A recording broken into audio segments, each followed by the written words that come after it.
Ils sont encore trois, ils sont encore là.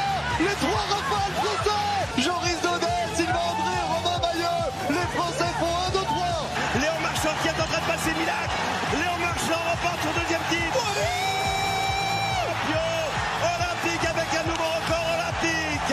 Ça y est, c'est fait, Pauline. Après les désillusions de Londres, de Rio et de Tokyo, Pauline Ferrand-Prévot, championne olympique de VTT cross-country. C'est la 5e balle de match. C'est celle-là qui compte. L'équipe de France est double championne olympique. Oh, le truc délirant.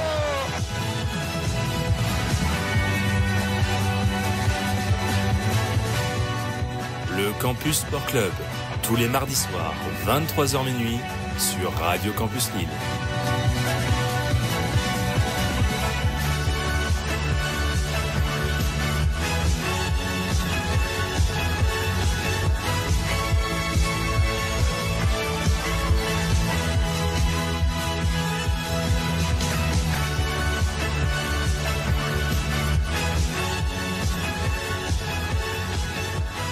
Et bonsoir à toutes et à tous, auditeurs, auditrices de Radio Campus Lille. J'espère que vous allez bien, que vous pétez le feu. Il est 22h, et oui, il n'est pas 23h comme le générique l'annonçait. Ce soir, le Campus Sport Club joue même l'échauffement avec cette émission spéciale de 2 heures pour revenir avec vous sur une année de sport très riche. Une année 2024 avec plein d'événements marquants, une quinzaine d'événements très exactement que la rédaction du Campus Sport Club a décidé de sélectionner. Je vous annonce quand même tout de suite la couleur, il n'y aura pas de Jeux Olympiques, ça prenait beaucoup trop de place. Donc on prendra le temps bien sûr pour revenir sur ces Jeux Olympiques. Et là je suis à la régie, à l'animation ce soir, j'allume ma salve de micro et là, oh là c'est beau, c'est toutes ces petites lumières, ces diodes rouges qui s'allument autour de moi, puisque pour parler pendant 2 heures, je risquais d'en perdre ma voix, donc j'ai fait appel à 6 de mes meilleurs chroniqueurs qui étaient surtout disponibles, et parce qu'il n'y avait pas de Ligue des Champions, je pense parce qu'il n'y avait pas de Ligue des Champions. Hein. On est d'accord les gars? Ouais, demain c'est marrant. Ouais, c'est demain que ça va être sympa, et on sera pas en direct, et c'est tant mieux pour nous. Tour de table du coup, Tom qui est à ma gauche. Comment tu vas, Tom? Ah, ça va très bien. Bonsoir à tous. Très content de faire une rétro. À chaque fois, j'attends ça chaque fin d'année, la petite rétro de l'année. Et là, pour pouvoir y participer. Eh ben, tu vas voir. Eh ben, en plus, c'est toi qui vas ouvrir le bal, donc oui, c'est encore mieux. À ta gauche, dans l'ordre, Félix, comment tu vas? Bonsoir à tous, bonsoir à tous ceux qui écoutent cette émission. Et j'espère qu'on va bien débattre ce soir. Bah, il y a intérêt. De toute façon, là, je pense que j'ai des grosses têtes. Je suis pas Laurent Ruquier, mais on a un peu les grosses têtes ici du sport. Donc on va y aller. Raphaël, et toi, comment tu vas? Bah écoute, je vais très bien. Tu m'en veux pas trop? Pardon? Tu m'en veux toujours d'être à la fin de l'émission? Ah. Entre guillemets. Jamais les derniers. Alors attention, parce que je suis aussi supporter de l'OM. Face à moi, Baptiste, comment tu vas le soir? Bon, ça va très bien. On aura des beaux débats, je pense, avec mes compères. C'est beau ça. Mais ouais, je suis très content pour ce rétro 2024. On va passer une belle soirée, je pense. On va passer une très belle soirée. Et pour finir, Loïc aussi, qui est avec nous. Ouais, bah, super content d'être là. On va se régaler avec des petites discussions bouillantes, je l'espère. Bouillantes. Surtout concernant tes chroniques. Enfin, tes segments. Peu importe, tant que. Sachant qu'on a les tiennes, justement, on en a déjà bien, et on en a déjà bien débattu dans de précédents hors-série. On va pouvoir aussi inviter les gens à aller écouter plus en détail ces hors-séries-là. Et dans l'un de ces hors-séries, notamment sur un joueur de l'équipe de France, il y avait d'ailleurs Marin. Toi, Marin, comment tu vas ce soir? Bah écoute, ça va super. Très impatient de faire cette émission. Ça va être sympa pendant 2 heures. C'est bouillant. Là, j'ai les yeux partout, j'ai les yeux sur vous, j'ai les yeux sur mon ordinateur, j'ai les yeux sur les sons. Je pense que tout est paré. J'espère que déjà qu'on est en direct, ce serait très très drôle qu'on ne le soit pas. Soirée exceptionnelle, comme je vous le disais, comme chaque année, le CSC en janvier revient sur l'année sportive qui vient de s'écouler. Absence volontaire des Jeux de Paris, je l'ai déjà dit. Et avant de démarrer comme il se doit cette émission, je vais quand même prendre un petit instant pour souligner quelques-uns des moments et des actes importants de l'année qu'on n'évoquera pas. C'est les petites mentions honorables début d'année. En football, on aurait pu par exemple parler ce soir de Paul Pogba, de ses divers procès, celui contre son frère et ses agresseurs, ou encore le sien, avec cette sanction du tribunal arbitral du sport, et cette sanction qui a été de 4 ans en février réduite à 18 mois en octobre, ce qui veut dire que Paul Pogba pourrait revenir dès mars sur les pelouses. On verra ça à l'OM. Oh, non. Allez, ça commence.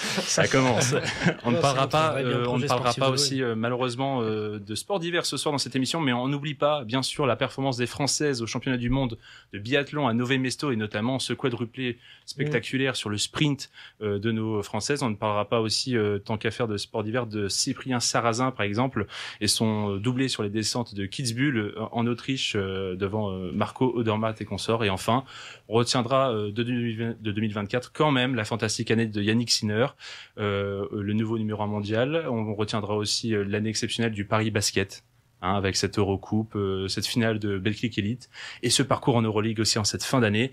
Et on aurait pu aussi avoir une petite pensée pour McLaren et cette seconde année, notamment 2024, avec ce titre constructeur à l'arrivée. Ça va pour vous? Vous suivez toujours? Oui. Ça fait pas mal.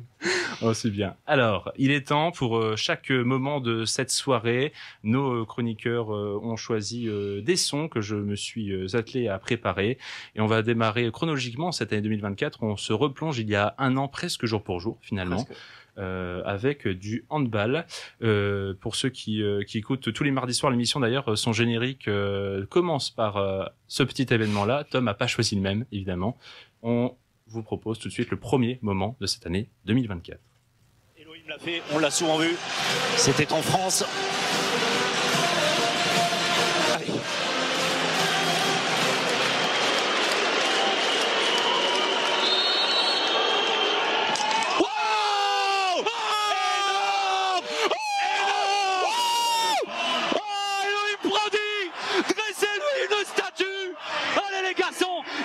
Chercher maintenant en prolongation.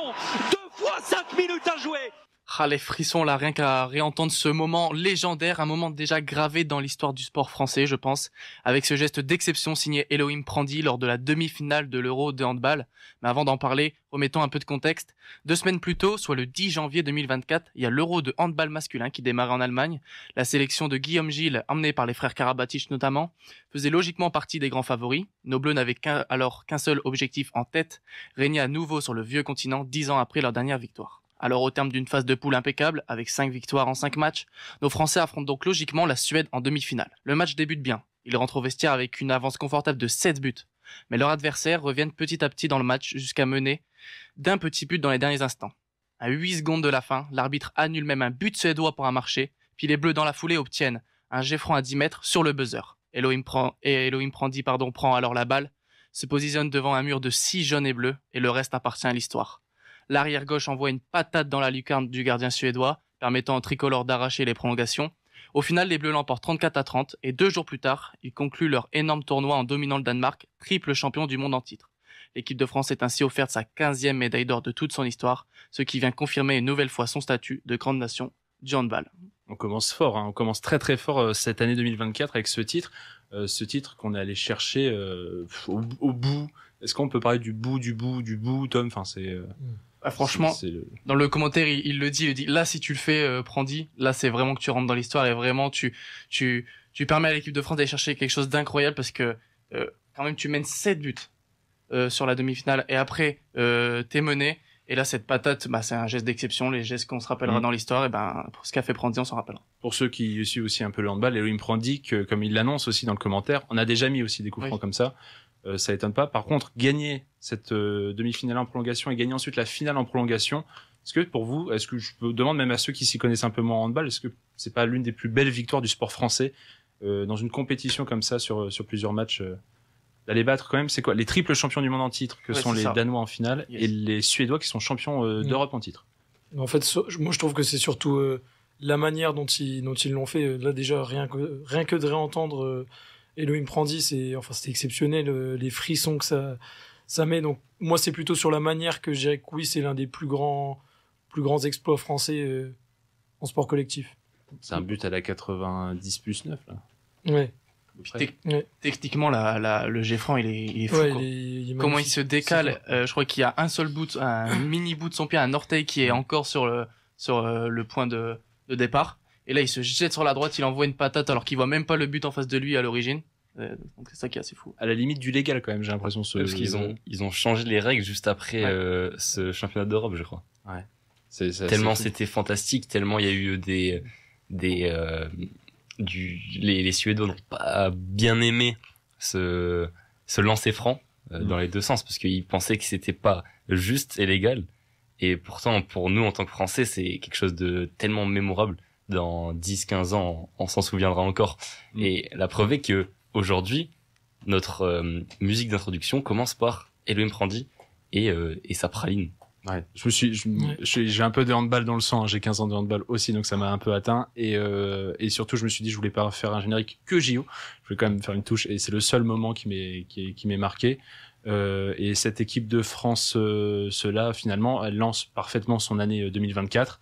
Et le problème aussi avec le handball, ce genre de discipline, c'est qu'il y a 2 moments par année. L'un, c'est l'Euro, on a gagné la médaille d'or. L'autre, c'est les JO.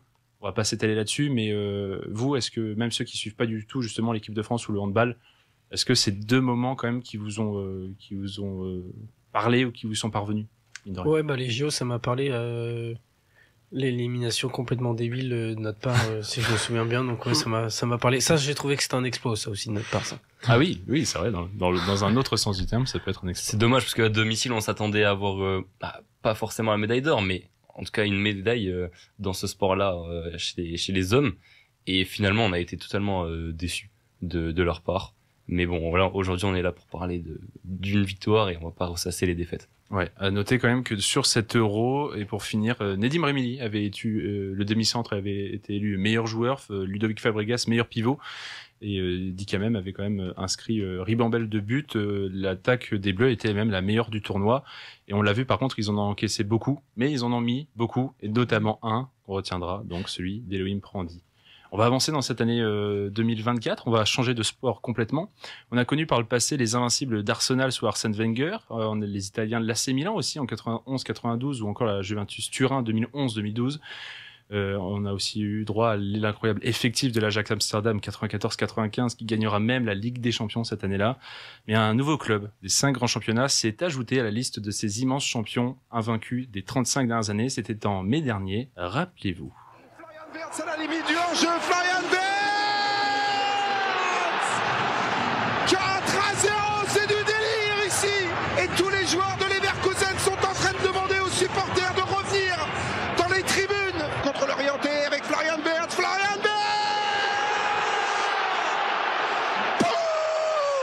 le triplé et un nouvel envahissement de terrain à 30 secondes du terme.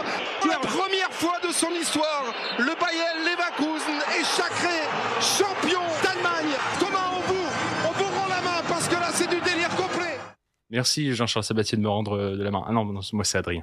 Xabi Alonso est-il un magicien? Non. Et pourtant, son Bayer Leverkusen a offert une saison 2023-2024 plus que magique à ses supporters, qui auraient pu de toute manière pronostiquer un parcours aussi fou, un rythme aussi effréné dès le coup d'envoi de la saison pour enchaîner 5, 10, 20, 30 et même 33 matchs sans défaite au 23 février pour battre déjà le record d'invincibilité pour une équipe allemande, toute compétition confondue dans l'histoire. Mais pourquoi s'arrêter à 33 quand on peut aller jusqu'à 51 en fait?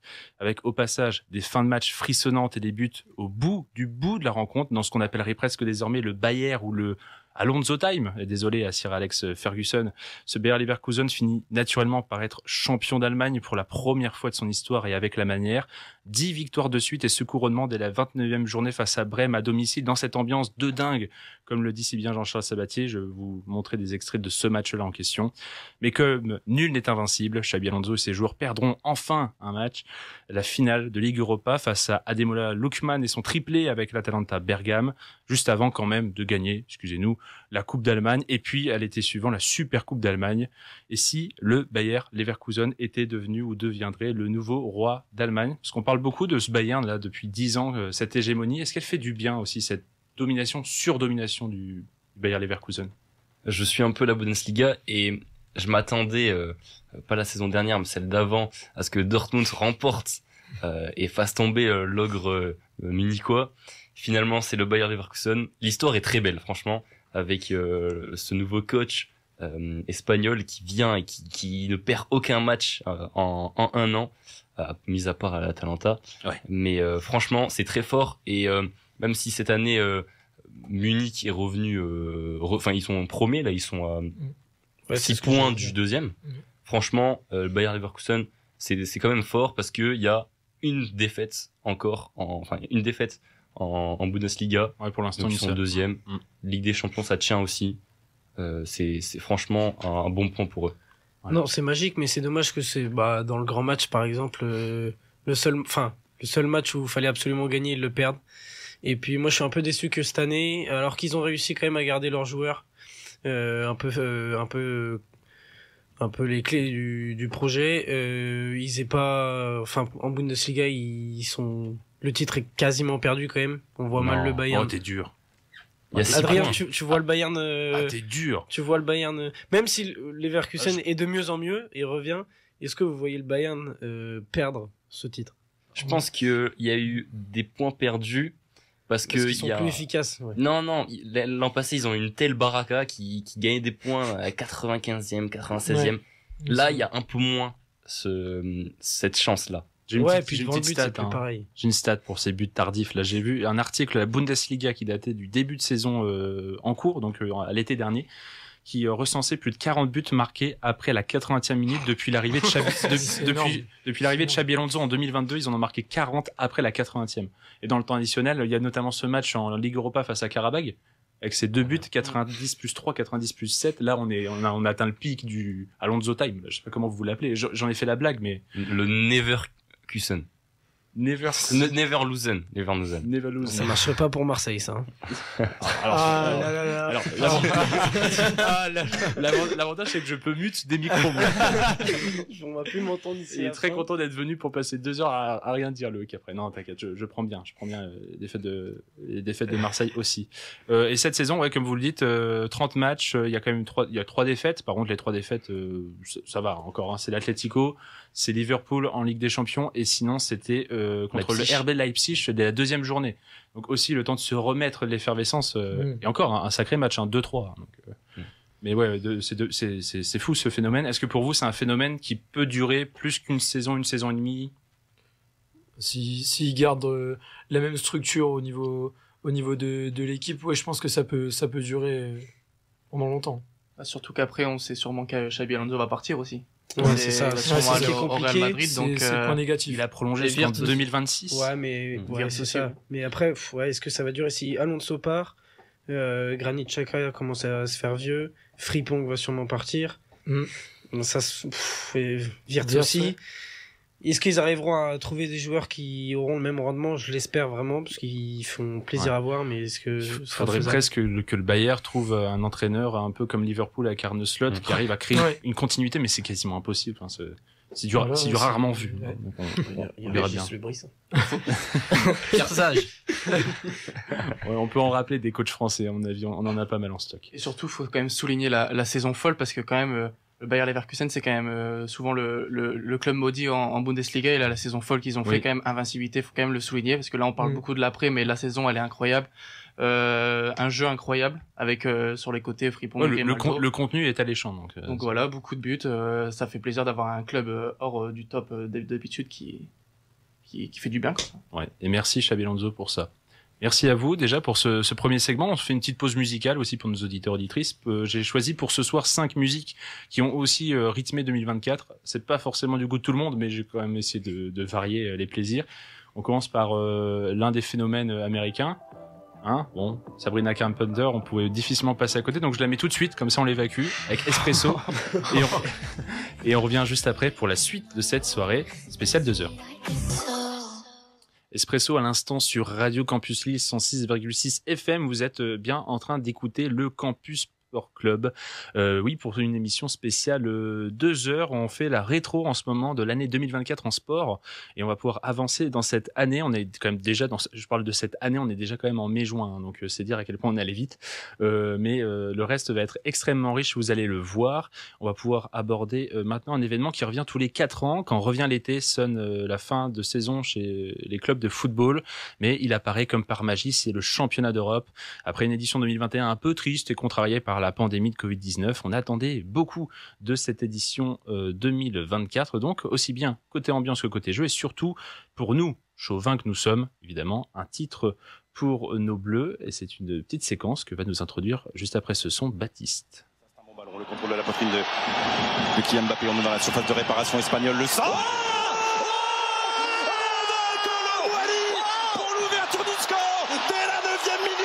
sur la première occasion de l'équipe de France. Un bon ballon pour Lamine Yamal, un premier bon ballon offensif dans cette deuxième période. Il a pu servir Nico Williams. Quel beau but. Et sur la première offensive dans cette deuxième période, l'Espagne ouvre le score. La déviation pour chercher. Oh, incroyable! Incroyable! Jude Bellingham, vous l'aviez senti, Pat! Comme tu l'as dit, Adrien, cet été aura été marqué par le retour à la compétition internationale pour les Bleus. Les hommes de Didier Deschamps ont retrouvé l'Euro après avoir perdu en 8e de finale face à la Suisse, malheureusement messieurs en 2021, et en finale face au Portugal en 2016. Le sélectionneur français avait à cœur de remporter le seul trophée qui lui manque dans sa carrière en tant que sélectionneur, surtout avec l'équipe dont il disposait. Malheureusement, Didier Deschamps n'a pas réussi à mener son équipe au sommet de l'Europe.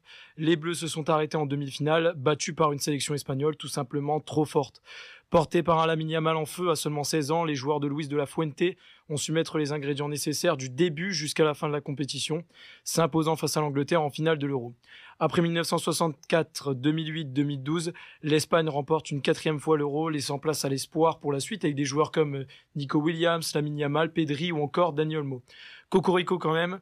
En tant que Français, on peut se féliciter de la charnière centrale qui était composée de deux Français, Aymeric Laporte et Robin Lenormand. Je vais commencer par une petite question, messieurs. Pour vous, qu'avez-vous pensé des équipes plutôt favorites au début de la compétition ? Bah déjà l'Italie ça a été catastrophique. Italie favorite. Non mais Italie ils avaient quand même une très belle équipe. Moi je l'avais petit aparté parce que j'annonce aussi aux auditeurs auditrices qui veulent nous écouter sur les 2 heures. Sachez qu'a priori Raphaël et Loïc c'est chien et chat. Non, vous allez vous régaler. Mais que ce soir, parenthèse fermée, voilà. Non mais l'Italie c'est quand même une belle équipe qui est tenante du titre, voilà. Et au final, ils se sont fait bouffer par la Suisse. À l'heure actuelle, et puis on a eu la finale avant l'heure qui était l'Allemagne contre l'Espagne. C'était vraiment dommage que ça tombe avant. Je saurais pas dire si l'Italie a été si mauvaise, moins forte que 2021. Par contre, la Suisse a été quand même une bonne équipe. Oh non, l'Italie c'était faible. Bonne surprise la Suisse quand même. Mais pas super faible. On n'est pas sur la Slovénie, ça va quand même. Quoique. Non, la Suisse impressionnante. La Géorgie aussi dans les révélations. Par contre, on va quand même rester sur la question de Baptiste, sur les grandes nations qui ont répondu présent. L'Angleterre qui fait quand même finale pour vous, mais finale avec un jeu. À quel prix et avec quel jeu, ouais. Bah après, on va pas parler de jeu en étant français sur l'Euro 2020. Oui, non, mais on va l'aborder quand même, mais l'Angleterre pour le coup, qui est quand même finaliste. Après, l'objectif principal de l'Angleterre, c'était plutôt quand même de viser déjà un titre. Donc, est-ce que pour eux, ça sera vraiment une réussite ? Oui, ils arrivent en finale, mais je pense que pour eux, c'est pas encore une pleine réussite. Non, après ils ont la compétition. Deuxième finale de suite, surtout. Deuxième finale de suite, ouais, c'est vrai. Mais avec un tableau qui est quand même très faible. Sur le papier. Et mais c'est ce but, on l'a entendu, Jude Bellingham dans le son, retenu par Baptiste, parce que c'est lui qui sauve dans la 90+5 de ce 8e de finale face aux Slovaques. Derrière, ils sortent la Suisse au tir au but. C'était voilà, comme disait Raphaël, c'est toi qui disais que le jeu était il y a le Portugal qui a déçu aussi un peu quand même. Oui. On les attend à chaque fois, et ils avaient quand même cette année une grosse équipe. Et ils ont été sortis par une équipe assez catastrophique, donc. Moi, je les mettais favoris avec. Avant l'Euro, je les aurais mis favoris avec les Bleus. Ah ouais. Mais dans le jeu, j'aurais mis plus dès les premiers matchs le Portugal vu notre jeu, comme tu l'as dit Loïc, surtout notre jeu offensif. Ouais, un petit mot sur notre jeu. Est-ce qu'il y a quelque chose de bon à tirer de cette équipe de France à l'Euro, que à l'Euro on fait la parenthèse. Un bon enseignement, c'est de ne pas faire jouer Marcus Thuram. D'accord. Il a pour abattre. C'est un sniper ce soir, Loïc, qui va dégainer Non, une bonne chose à tirer. Quelque chose de bon, franchement, c'était la défense. Ouais. Mike Maignan qui reprend totalement la relève du Goloris.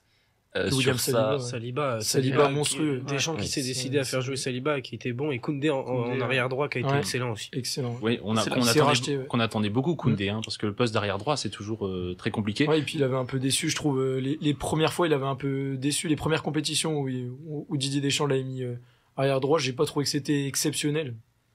Il s'est bien rattrapé, je trouve. Ouais. Est-ce qu'il s'était familiarisé aussi grâce à ces matchs au FC Barcelone justement de ce poste-là? Peut-être, mais après, 6 mois après, quand on parle de l'Euro 2024 des Bleus, on parle de la performance de Jules Koundé, ça on dit quand même long sur ce qu'a été l'Euro 2024 des Français. Ouais. Non, une petite satisfaction, ça a été quand même le retour de N'Golo, qui a pas été, qui a été quand même meilleur finalement.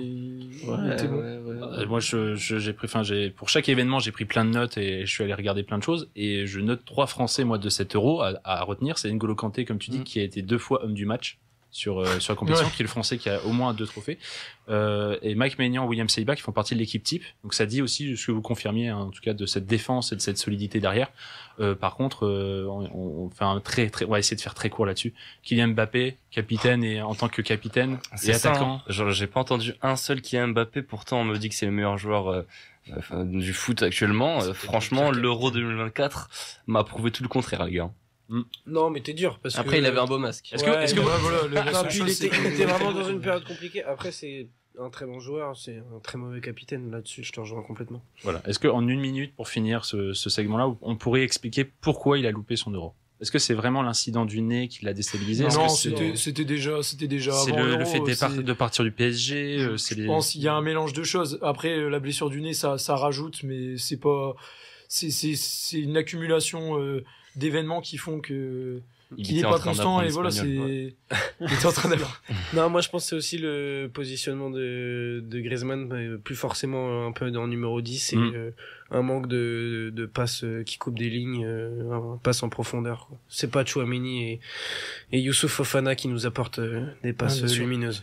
Bah, on a senti vraiment à ce moment-là une équipe de France qui était en manque de repères aussi. On voit que elle est aussi en pleine transition. Il y a des cadres qui prennent leur retraite, il y a des nouveaux jeunes qui arrivent et il faut aussi réussir à composer, et notamment au milieu, c'est aussi ce qui pêche un peu en ce moment. Donc c'était une équipe de France un peu entre deux eaux, entre deux périodes.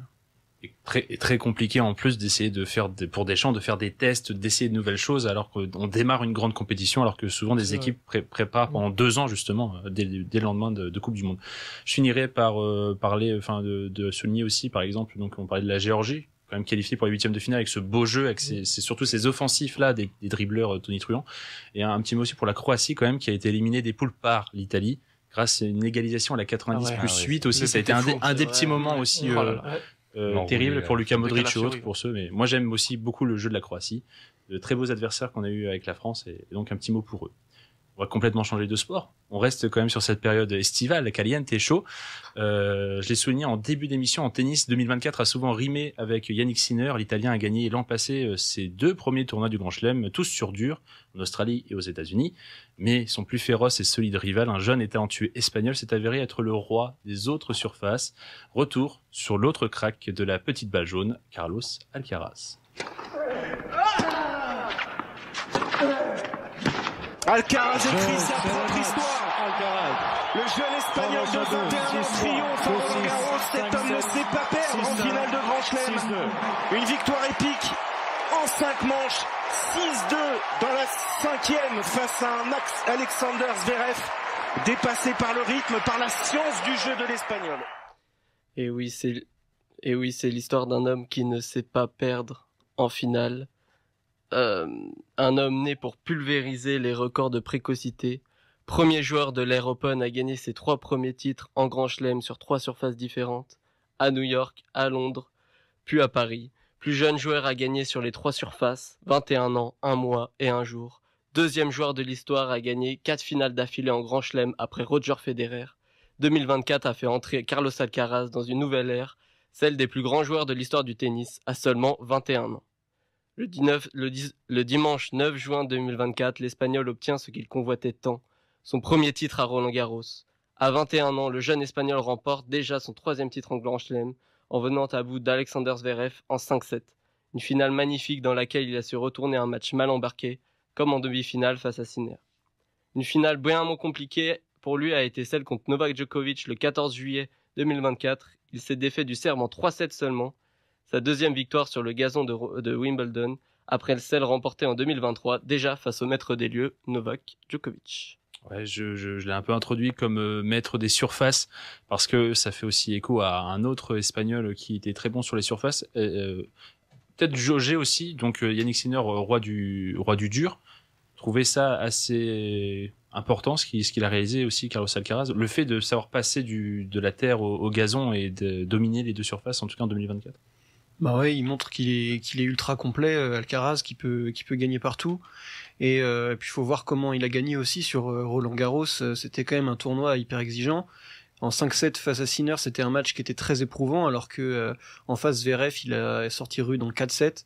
Et la finale, il a aussi tenu sur 5-7 face à Zverev. Donc il montre une endurance, une récupération, des capacités physiques qui sont assez hors normes, au-delà de sa technique qui est irréprochable. Donc il a ce côté-là hyper polyvalent qui fait de lui un grand joueur. Et au-delà de ce qui se passe, au-delà de ses capacités physiques, c'est aussi un mental finalement. Le mec, il perd 2-7-1 en finale de Roland Garros, une compétition qu'il voulait tant, face à Zverev qui est quand même un adversaire hyper coriace, et il arrive quand même à se surpasser. Ça, c'est exceptionnel. En fait. À 21 ans. À 21 ans. Donc, s'il bosse là-dessus, à 26-27 ans, bon courage pour ses futurs adversaires. Ouais, tu le disais, Félix, il en est déjà à 4 titres du Grand Chelem à 21 ans. Il est un peu sur des dynamiques comme celle de Nadal aussi à son début. Est-ce qu'on peut lui espérer quand même maintenir ce rythme effréné et aller jusqu'à 20 ? Malgré la concurrence, forcément, parce qu'a priori, pour l'instant, il faut il a affaire à plus fort que lui sur dur. C'est quand même là où il y a le plus de tournois, il y a le plus de choses à gagner. Il y a une sacrée concurrence quand même. Je trouve cette génération, elle est quand même marquée par beaucoup de tennisman. Je trouve qu'ils sont très forts et ça va être compliqué. Après, c'est faisable, hein, mais ça va être compliqué pour lui, plus que je pense Nadal, même si il y avait Djokovic derrière et Federer. Ouais, Federer, j'avais une statistique en lien avec Federer, en plus de tout ce qu'avait dit Félix. Carlos Alcaraz, c'est le premier depuis Federer à gagner ses 4 premières finales de Grand Chelem. Ah ouais. Quand même. Voilà, pour montrer, il y a sinon un certain Björn Borg qui a fait 8 sur 8. Pas mal. On verra ça peut-être plus tard. Mais c'est quand même à montrer, et il gagne pas contre n'importe qui. Est-ce que vous trouvez, gagner contre Djoko coup sur coup aussi, c'est pas anecdotique à mon sens. Vous semblez aussi que ça vient donner de la grandeur aussi à ces titres. Ouais, moi je pense, parce que déjà en fait j'ai l'impression que c'est déjà un monstre à seulement 21 ans il est déjà dans le top 3 des joueurs qu'il faudra suivre tout au long de sa carrière, et j'ai vu un peu ce que pensaient les autres joueurs à propos de lui. Medvedev, justement, il avait dit que c'était le joueur le plus difficile contre qui il avait joué, parce que le mec il sait tout faire, il est polyvalent. Donc je pense que c'est ça qui lui permet d'aller chercher pas mal de grands chelems. Pas mal de grands chelems. Et puis je parlais aussi, on aurait pu choisir Yannick Sinner. Pour info, en 2000, donc c'est à Roland, hein, tu parlais de ce match battu, enfin quand il bat Sinner. Ouais. Contre Sinner, à votre avis, le bilan Carlos Alcaraz? Oh, le blanc là. Non, il est en 100% victoire, non? Ouais, 3-0. Ouais, 3-0 contre Sinner, et 3-0 aussi contre Medvedev. Est-ce que c'est aussi logique, parce qu'on parle de 2 mecs qui sont excellents sur dur, mais pas sur les autres surfaces. Vous voyez aussi peut-être le lien à faire. 2-2 contre Zverev et 1-1 contre Djokovic. Et à noter quand même qu'il dans son parcours, cette année 2024, il a quand même gagné 2 grands chelems. Il a gagné que 4 trophées, avec Indian Wells et l'Open de Chine en fin d'année contre Sinner. Et pour info, il a perdu parmi ses quelques défaites de l'année, une contre Hugo Humbert, on reviendra tout à l'heure, et une contre Gaël Monfils à Cincinnati. Vous vous souvenez de ça? Ouais. Il perd à Cincinnati contre Gaël. Alors celle-là, par contre, je m'en souvenais même plus. Pas du tout. Non. Pas du tout. Non. Voilà. Moi, je m'en souviens, c'était un beau match. Hein. Ouais. C'était la nuit, j'avais pas vu, mais mais les highlights, ils étaient beaux le lendemain. On fait du journalisme escroquerie. Ouais, je m'en souviens, je l'ai pas vu, mais non, mais j'ai vu tous les highlights le lendemain. Voilà, t'as vu. T'as pas pu voir en direct. Non, j'ai pas pu voir en direct. Je croyais que tu disais vraiment, j'ai pas vu, mais je m'en souviens. Non. Je me souviens de quelques points magnifiques de Gaël. Ouais. Du Gaël, quoi. Bah oui, à 38 ans, il continue. Du Gaël dans le texte. Bon, voilà, ainsi on ferme un petit peu ce volet tennis, on fait un événement avant une petite pause musicale. On enchaîne, on est 5e événement marquant de l'année, quand même, tout sportif, digne de ce nom, a des rêves dans la vie. En cyclisme, très souvent, on retrouve le même chez beaucoup de coureurs, c'est porter le maillot jaune sur l'iconique Tour de France. En juillet, ils n'ont été que 3 à porter l'une des plus célèbres tuniques du 2 roues, et l'un d'eux est français. Il s'appelait, lui, Romain Bardet. Allez, il faut y aller maintenant, se dresser sur les pédales. Allez, 250 mètres, 200 mètres, même pas, c'est bon. 200 mètres de l'arrivée, Romain Bardet qui part à Vandenbroek, c'est parti, Romain Bardet qui produit son effort maintenant, est-ce qu'il va aller au bout? C'est gagné, Romain Bardet, chapeau, vainqueur et maillot jaune devant Frank Vandenbroek. C'était sublime, et je suis enfin moi-même, et courir sans arrière-pensée, c'était fabuleux. Voilà, j'ai eu l'instinct, je me sentais vraiment bien, je savais qu'on avait Franck qui est très fort devant, et j'ai dit on y va, et j'ai pas les mots, je réalise pas encore en fait ce qui se passe. l'Auvergnat aura réalisé son rêve, qu'il n'imaginait même peut-être pas réaliser dans sa carrière, même s'il ne s'en est jamais caché. C'était un objectif cette année, porter le maillot jaune et qui plus est sur la première étape. Mais Romain n'essaye pas de faire les choses simplement, il les rend fabuleuses. De plus, la première étape s'annonçait musclée avec au programme 7 ascensions et 3000 mètres de dénivelé positif entre Florence et Rimini en Italie. Une étape donc favorable aux punchers ou à un petit groupe de sprinters, mais sachant passer les bosses. Au début d'étape, Frank Van Den Broek, coéquipier de Romain Bardet au sein de l'équipe DSM Firmenich PostNL, s'échappe en compagnie d'une petite dizaine de coureurs, parmi lesquels figurent quand même de grands noms comme Valentin Madouas, Jon Izagirre ou Matej Mohoric. Le jeune néerlandais accomplit une performance remarquable en restant en tête tout le long de la course pendant plus de 130 km, mais c'est en réalité un coup de maître qui a été préparé par son équipe, puisque Romain Bardet attaque à 50 km de l'arrivée et rejoint Frank Van Den Broek. Ensemble, les deux coureurs de l'équipe néerlandaise reviennent sur les rescapés de l'échappée matinale, Abrahamsen et Madouas, et les déposent. Et pendant 43 km, il roule seul face à l'armada UAE de Tadej Pogacar, les Visma Leasebike du double tenant du titre à ce moment-là, Jonas Vingegaard, ou encore Lidl Trek et l'ex-champion du monde, Mats Pedersen. Après un exploit monumental, Frank Van Den Broek laisse son leader remporter la victoire, signe d'un travail collectif exceptionnel de la part de l'équipe néerlandaise. Toute l'équipe a d'ailleurs été émue après cette victoire, à l'image de Warren Barguil, lui aussi français et coéquipier de Romain Bardet, qui n'a pas caché son émotion sur la ligne d'arrivée. Malheureusement, l'ancien 3e du Tour de France ne gardera pas sa première place au classement général pendant très longtemps, puisque c'est bien sûr l'ogre Pogacar qui lui chipera le maillot jaune le lendemain à Bologne.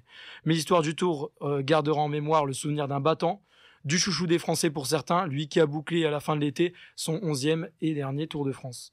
Un super Tour de France pour Romain Bardet, qui le disait donc dans cette même interview là qu'on a choisi en extrait, qui jouait pas du tout le général, qui était libéré et que ça lui avait permis ce coup d'exploit là.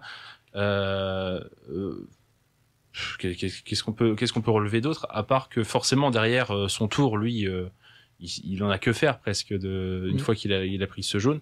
Cette victoire là quand même est peut-être, selon vous, l'une des plus belles victoires de sa carrière. Pourtant il en a quand même quelques-unes au palmarès. Moi, je pense que c'est la plus belle, parce que ça a dû être pour lui un soulagement. Parce que moi, Romain Bardet, depuis que je regarde le cyclisme, je vois Romain Bardet.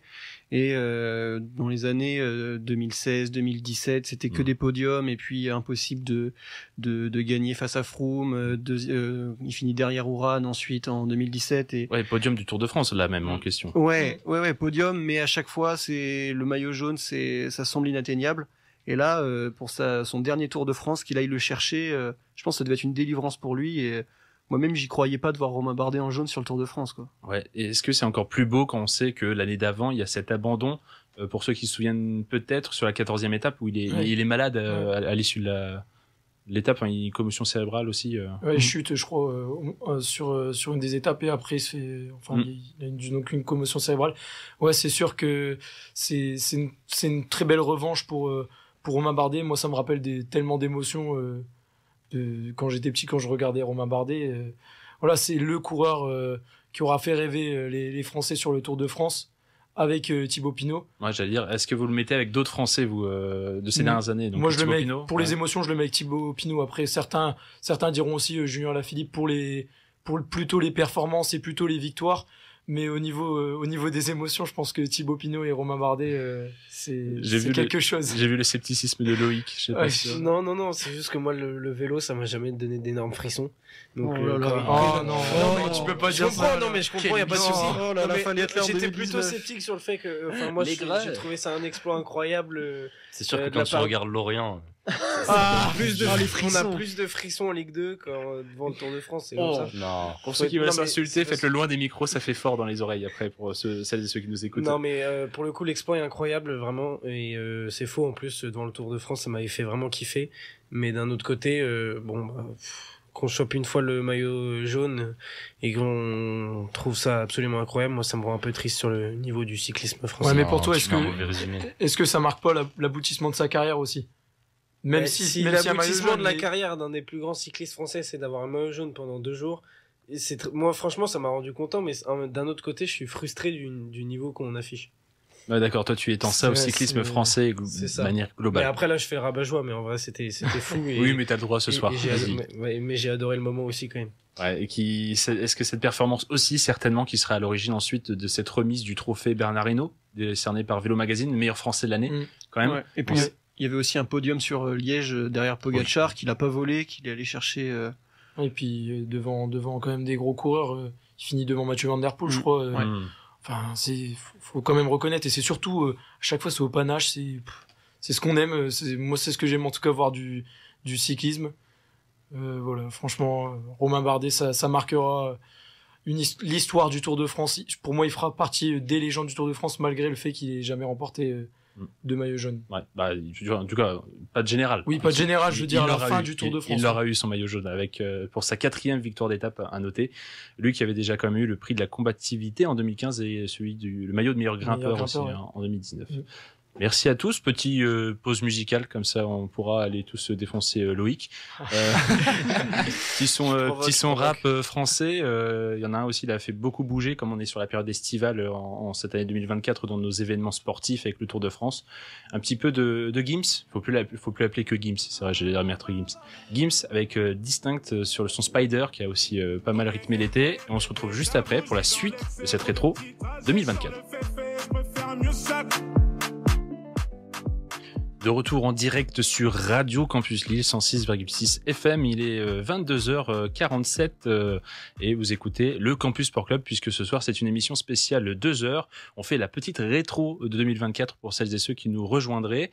On avance dans cette année, on est toujours à l'été, il fait toujours chaud, il fait toujours beau et il y a un certain Kylian Mbappé qui signe au Real Madrid. C'était presque écrit cette histoire, on a tous vu passer ces images de lui gamin dans sa chambre, allongé sur le lit, l'esprit rêveur, et sur les murs, ces fameux posters du Real Madrid de Cristiano Ronaldo et d'autres légendes du club madrilène.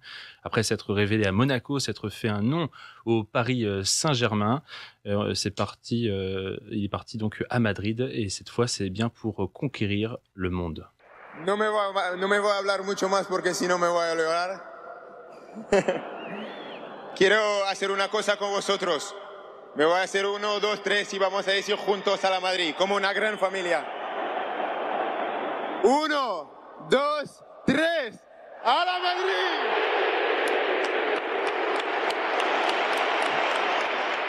Et oui, forcément, vous l'avez reconnu, c'est notre kiki national. Toutes ces années passées à perfectionner son espagnol, ont enfin pris tout leur sens. Nous sommes le 16 juillet 2024 quand Kylian Mbappé est officiellement présenté comme nouveau joueur du Real Madrid. 80 000 supporters merengues sont venus assister aux premières minutes de la star du football français avec la mythique Camisa Blanca, son rêve d'enfant devenant enfin réalité. En rejoignant gratuitement, je rappelle, le plus grand club du monde, Kylian Mbappé a tourné la page d'une longue histoire d'amour avec le Paris Saint-Germain. 7 années au pied de la Tour Eiffel, qui ont été marquées par des moments inoubliables pour le meilleur buteur de l'histoire du PSG, mais aussi son lot de polémiques et des tensions vives avec la présidence. Mais c'est du passé maintenant. Aujourd'hui, Kylian Mbappé est bel et bien un joueur du Real. Si ses débuts ont été ternis par des performances décevantes, des doutes sur son positionnement tactique vis-à-vis de Vinicius ou encore des affaires extrasportives, le champion du monde 2018 semble enfin s'épanouir dans la capitale castillane, et ce, pour le plus grand plaisir des supporters et des journaux espagnols qui retournent leur veste au fil des matchs. Avec 19 réalisations, Kylian Mbappé est à l'heure actuelle le meilleur buteur d'un Real Madrid en tête de la Liga. Est-ce que ce Kylian Mbappé est déjà devenu le leader de ce Real Madrid ou est-ce que il y a finalement autour de lui beaucoup de stars et qu'on n'est pas sur un modèle Cristiano Ronaldo 2009 là Mbappé? Bon, il y a quand même beaucoup de stars autour de lui. Après là en ce moment c'est vraiment lui qui prend le lead. Il marque, il fait marquer, il a repris le péno là. Le week-end dernier, il montre vraiment qu'il est en confiance. S'il reprend les pénaux, tout le monde les raté. Là, c'est lui qui les met. Je tiens à préciser que Raphaël n'aura pas le droit de parler d'Mbappé parce que il l'a trop critiqué et que maintenant qu'il revient en forme, je le vois venir, il va dire ouais, je suis resté dans le train, pas du tout. Et donc voilà, c'est la star. Après, en tout cas de ce qu'ils essayent de dégager avec Vinicius et Rodrigo, ils essayent de dégager un trio et pas un seul joueur, donc c'est plutôt cool aussi quoi. On parle de trio, de quatuor au Real avec Mbappé, Bellingham. On peut faire un quatuor, il a raison. Mais je pense pas qu'il va rester très longtemps ce quatuor par contre. Je suis pas sûr que ça plaise à Rodrigo. Je pense pas que ça plaise par exemple à Rodrigo ou même à Vinicius, mais Rodrigo c'est vraiment... Que ça plaise. Tu penses qu'ils vont plus jouer Je pense qu'il y en a un qui va partir. Non. Mais lequel? Non. Et Rodrigo, Vinicius, trop facilement, ils le mettent sur le côté parce mais que. Il joue en ce oui. moment. Oui, mais à force, ça va. Celui qui... Bah non. Il y a forcément, avec Kylian Mbappé, est-ce que on remet encore l'accent au Real Madrid sur sa dimension de plus qu'être bon sur le terrain? Tu es une star, tu représentes le club, tu vas vendre des maillots. Ouais, mais au Real, il y a rien de plus grand que le club. C'est là où moi ça me donne espoir. C'est là où il est cadré. On l'entend un peu moins. Il se prend moins pour un je suis pas sûr ça par contre. Vous espérez voir un meilleur Mbappé au Real qu'il ne l'a été au Paris Saint-Germain, que ce soit l'homme ou le joueur? Moi j'aime pas le Real donc non. Mais...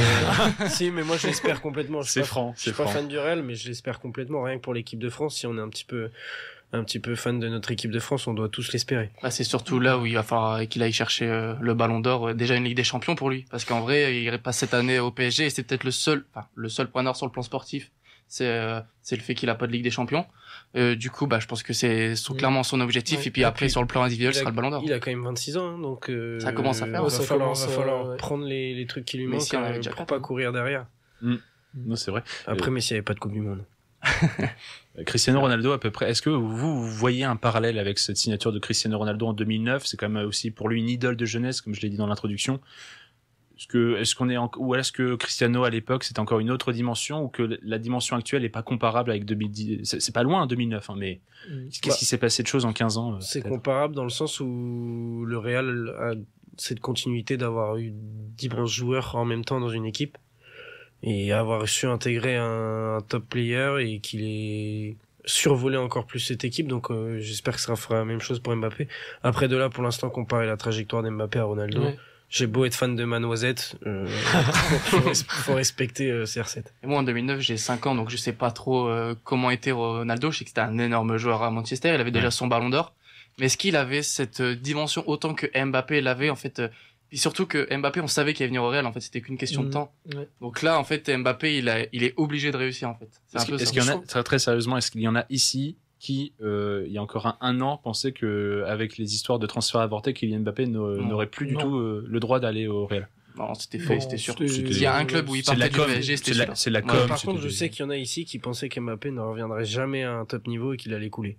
Ah oui, c'est ça. Qui a dit ça? Le problème, c'est que...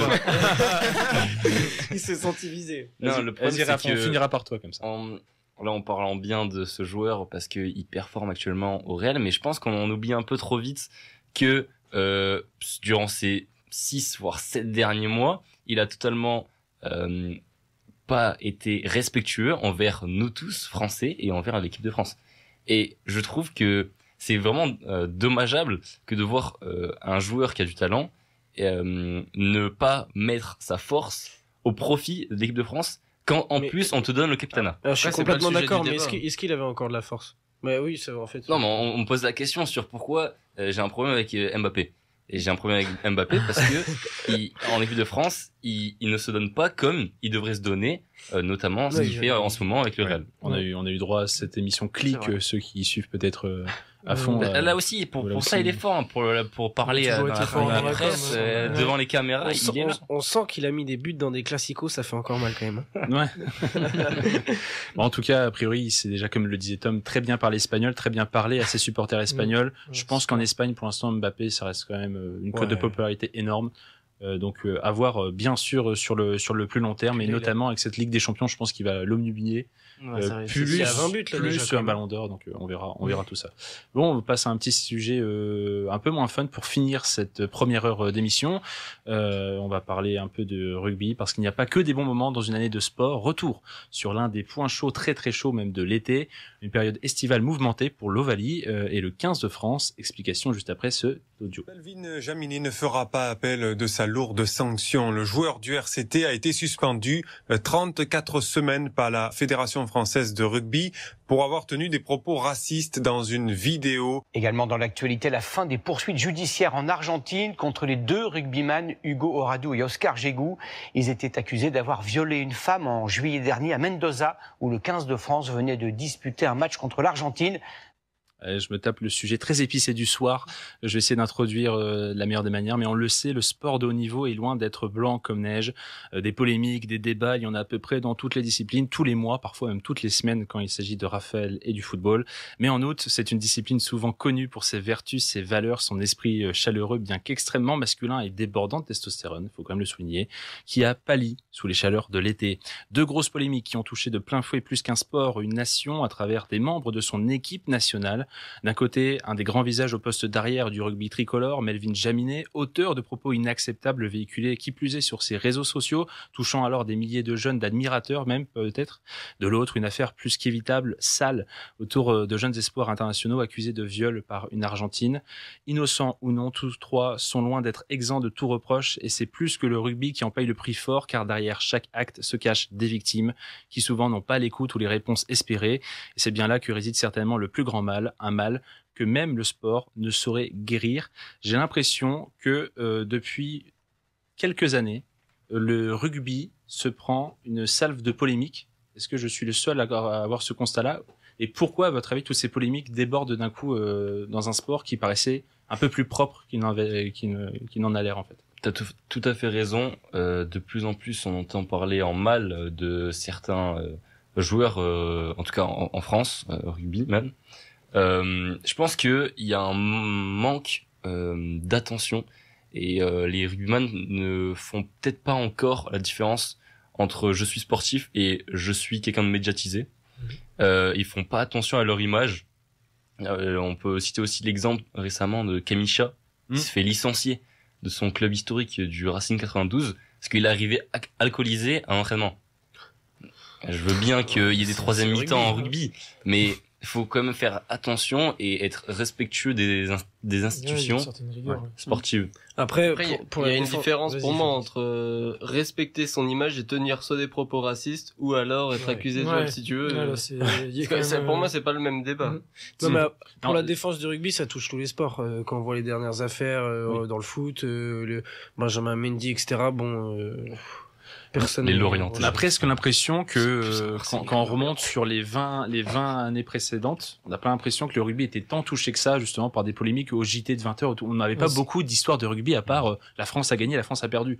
J'avais pas l'impression. C'est surtout cette année, hein, parce que je trouve que sur le football c'était plutôt, c'est plutôt sur le long terme, on va dire. Enfin, il y a des affaires qui reviennent à certains moments, mais là ça a vraiment été une année quand même dure pour le rugby en termes d'affaires. Et puis pendant la Coupe du Monde, faut aussi se rappeler qu'il y avait eu l'affaire avec Bastien Chalureau qui était aussi accusé d'avoir dit des propos racistes, d'avoir agressé physiquement des personnes. Il y avait encore avant Mohamed Aouas qui avait été écarté du groupe parce qu'il était accusé de battre sa femme. Mais plus globalement, il y a un problème dans le rugby avec la gestion de la troisième mi-temps. C'est très ancré dans la culture rugbystique. Mais Florian Gris, le patron de la Fédé de rugby, il l'a dit, il y a des choses à changer, il y a des choses qui sont pas compatibles en fait avec un sport professionnel, avec des valeurs aussi du monde d'aujourd'hui qui sont plus celles qu'elles étaient forcément avant, et il y a besoin d'encadrer les joueurs, de les accompagner sur le terrain et aussi après. Et c'est ça peut-être qui a pu manquer. En tout cas, c'est ce sur quoi ils axent beaucoup les...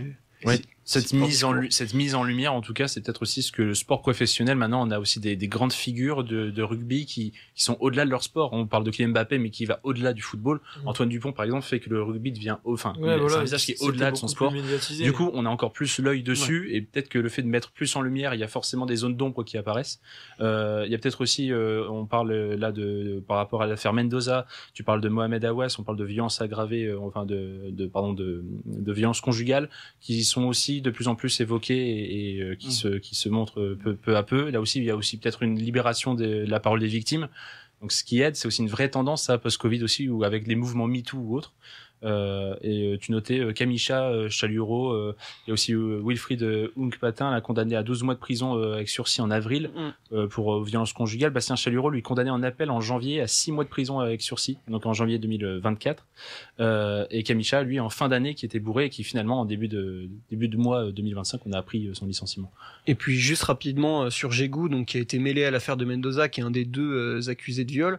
Il faut rappeler aussi qu'il avait déjà été pris par un contrôle antidopage au Stade Rochelet pour avoir consommé de la cocaïne. Il avait des traces de cocaïne dans le sang, donc cette histoire de troisième mi-temps, elle est aussi réelle ici. On voit qu'il y a des déboires après les matchs, quoi. Justement, le problème est peut-être là aussi, c'est que l'ambiguïté de la fédération aussi. Parce que j'ai vu qu'elle avait justement annoncé des nouvelles règles d'encadrement par rapport à tout ce problème de troisième mi-temps.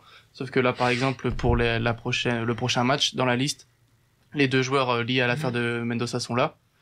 Alors oui, il y a eu un non-lieu dans l'affaire, sauf que j'ai vu que la présumée victime a fait appel. Oui. Donc, l'affaire n'est pas terminée, quoi. Mais pourtant, les joueurs sont là. Oui. Ça aussi, c'est la question. Donc, Kamisha viré, on verra aussi comment s'en sortir justement avec un sport qui, du fait de sa grande médiatisation aujourd'hui, va devoir prendre des décisions fortes et coup de poing. On va essayer de passer ce petit moment. C'est le seul moment vraiment bas de l'année 2024. Après, ça ira un peu mieux. On va parler plutôt de victoire. Non, il y a des retraites aussi. On va refaire chialer. Voilà. Bon, en tout cas, on va se quitter quelques instants en musique. Je n'ai même pas fait exprès. J'avais fait une sélection. Et ben, la chanson va très bien avec le thème. Lose Control. Hein, comme quoi, voilà, les mecs qui perdent leurs moyens, c'est de Teddy Swims. Tout de suite sur Radio Campus Lille. Il est 23h passé d'1 minute. On va pouvoir poursuivre après ça la rétro 2024 du Campus Sport Club. Teddy Swims, Lose Control, c'est à l'instant sur Radio Campus 106,6. Il est 23h, bientôt 5 minutes. On est en direct dans le Campus Sport Club qui est déjà en place depuis 22h. Émission très spéciale ce soir, une rétrospective de 2024 qui se poursuit. On arrive maintenant à peu près à la rentrée scolaire. On arrive doucement sur les premiers mois d'automne. On va parler à nouveau de football. Annonce choc en septembre, puisque notre cher Antoine Griezmann, en prenant par surprise presque tout son monde, a annoncé mettre un terme à sa carrière en équipe de France. Un moment crève-cœur pour des millions de Français qui ont appris en 10 ans à aimer, adorer, idolâtrer le petit touffu, qui des fois aussi avait des coupes un peu plus excentriques. Un personnage haut en couleur, surtout connu pour être un grand visage de notre football tricolore. L'équipe de France, c'est quelque chose de très important. C'est une fierté.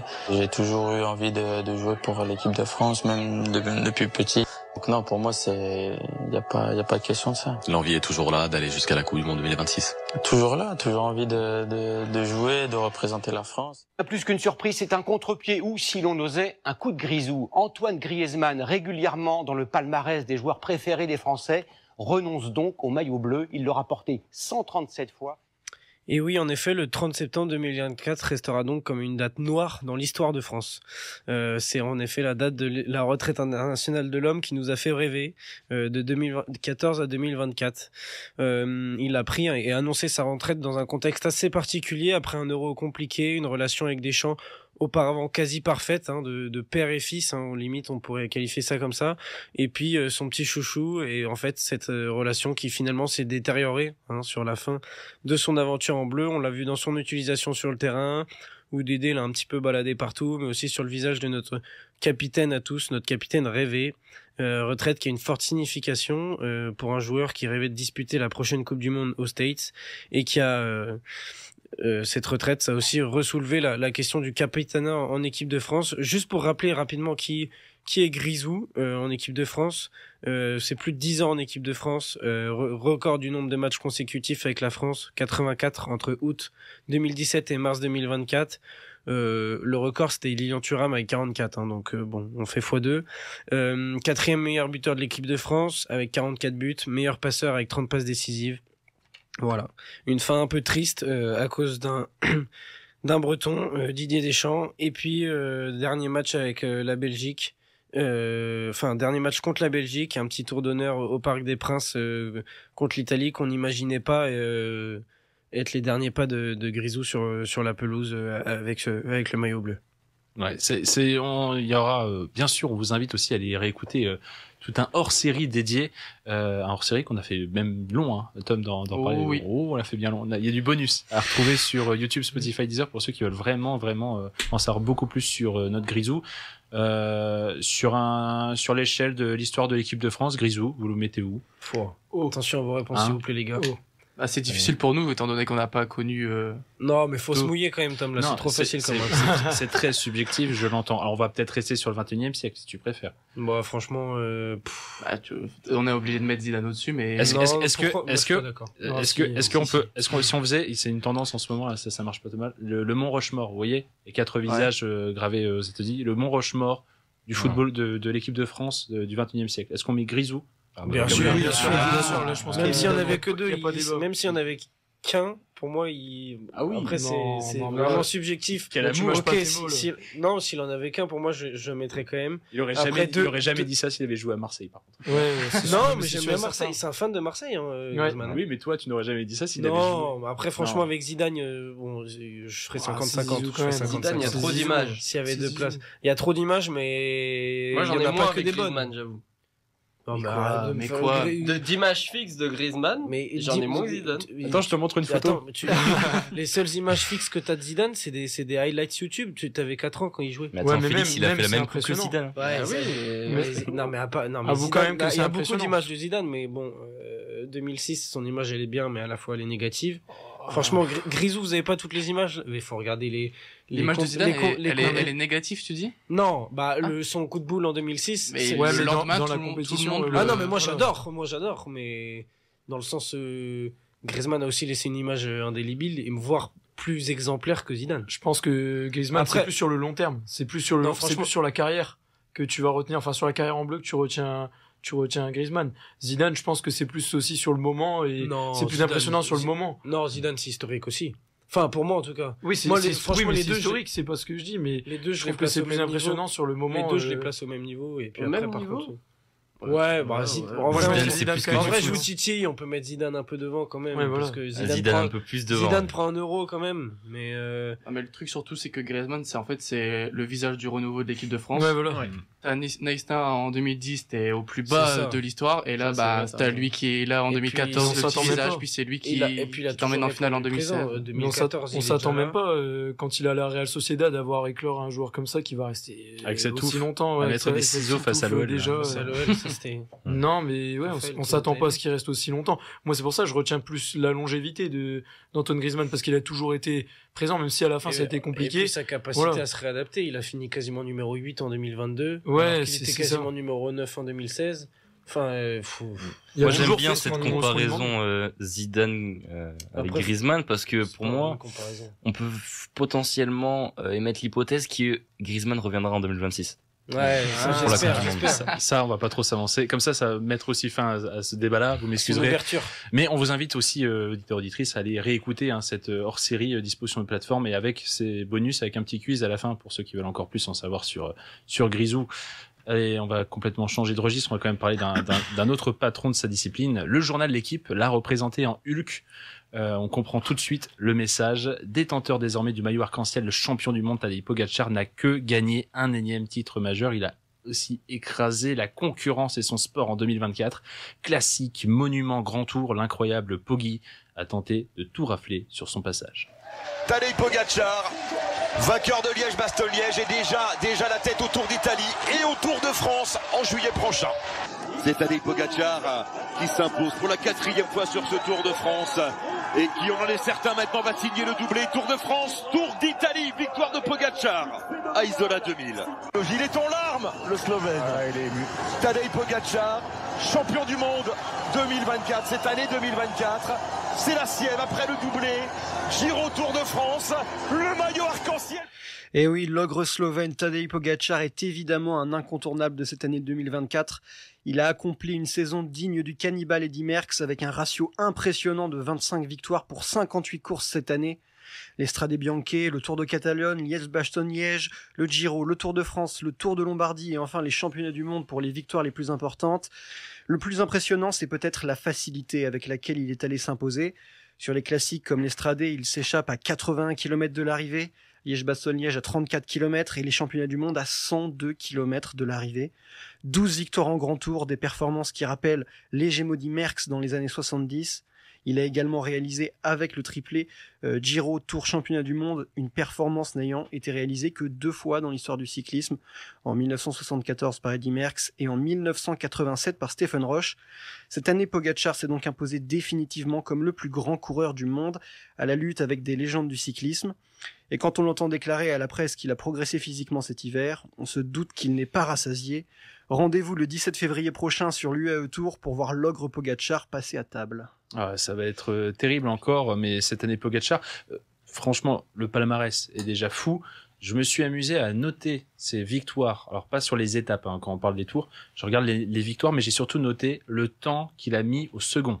On est d'accord que c'est vraiment ça qui le fait parce qu'on peut gagner les grands tours, on peut gagner des tours. Ouais, l'aisance avec laquelle il déposait l'adversité, c'est là où on se dit qu'il est meilleur. C'est clair, on se demande où il va s'arrêter en fait. Quel n'est pas son domaine de prédilection.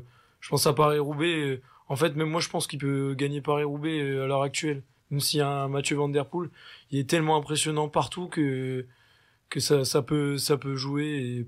Et franchement, cette année 2024, ça aurait été l'année où il a tué tout le monde. Honnêtement. Est-ce que c'était pas une aubaine qu'il soit absent des Jeux Olympiques selon vous?